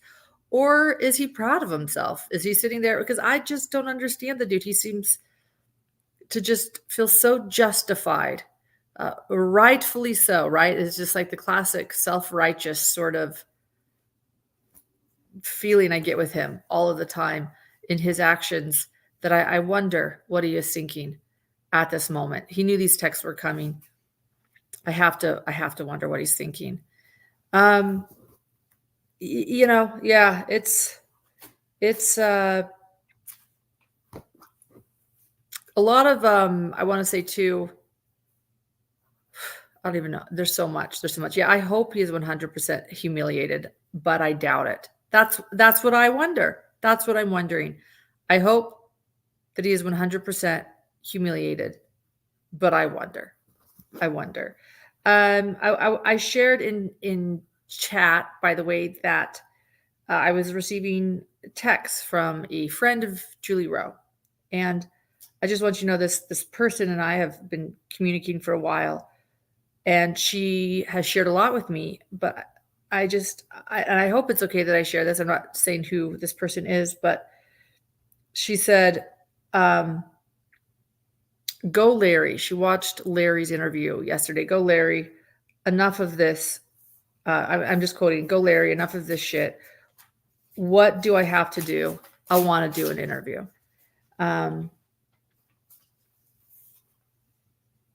Yeah. So we'll start doing some interviews. If anybody feels similarly, what Larry said last night on our live was important, which is enough of this. If pretty much, anyone could have stopped this, anyone could come forward. If anybody wants to come forward, please email us at hiddentruecrimeinfo@gmail.com. We're going to continue following this. I am going to be working really hard this weekend, by the way, on podcasts. For those that don't follow our podcast, we'll be posting a lot. We'll be catching up. So everybody's caught up on our podcast. We'll be here. I'll be back in court on Monday and feeling better, at least I hope. And I'll also be doing a lot of shorts and a lot of videos. So please hit subscribe, hit your notifications bell as well. And thank you for joining us here. And we should have some new emojis. I want to thank you I want to thank the moderators for running this stream so seamlessly. This is not me. This is a team, and the incredible emojis that are being created. Thank our moderators. Thank you. Also, I just want to share, if anybody is interested in helping to donate to the memorial that we're working on, email as well to hiddentruecrimeinfo@gmail.com. And we'll let you know what could be possible. Thank you to those who have donated so far. And we'll share where you can donate. So it's not directly to us is what I'm saying. We can share with you who to call and where you can donate for flowers or for anything you feel we can do. And we also want to acknowledge today the Tammy Douglas Daybell Foundation. Don't forget them. Every day they have been posting photos of Tammy Daybell in memory of Tammy, and we've been sharing those on our Facebook page. And if you are considering a way to help, I just want to remind people that is a foundation that exists. If we want to be able to make a difference, what they do is they collect books. Tammy was a librarian. She loved to read, and she ran their publishing company. And I'm sure she would have just, not only would she have been appalled by, like, if she didn't even know who Chad was, I'm sure she would have been appalled by those texts too, because they're just, she was so smart and she was such a good writer, and she did everything. She did everything. And so what the Tammy Daybell Foundation.com does is they give books to children in need to help them learn to love the written word is their mission. So just remember them. All right, guys, have a great weekend. You will be seeing me this weekend. And then I will be on Mormon Stories this evening with John DeLynn and I believe Gerardo as well, and some others. And we are working on an episode now. So just want to share that. And then lastly, if anybody knows, this is kind of a random request, but if anybody knows an incredible electric guitarist in the Idaho Falls area, someone that plays the electric guitar, which is, by the way, I just want to say, what's happening to all the incredible electric guitar players? It feels like they're a dying breed. But if you know of a good one in the Idaho Falls area, please email me at hiddentruecrimeinfo@gmail.com. All right, guys, we'll be seeing you a lot more this weekend. Check out the podcasts, shorts, videos, Mormon Stories. Thank you for your support. May justice be served. We love you, Tammy. We'll see you guys. Bye-bye. Tammy deserves so much more.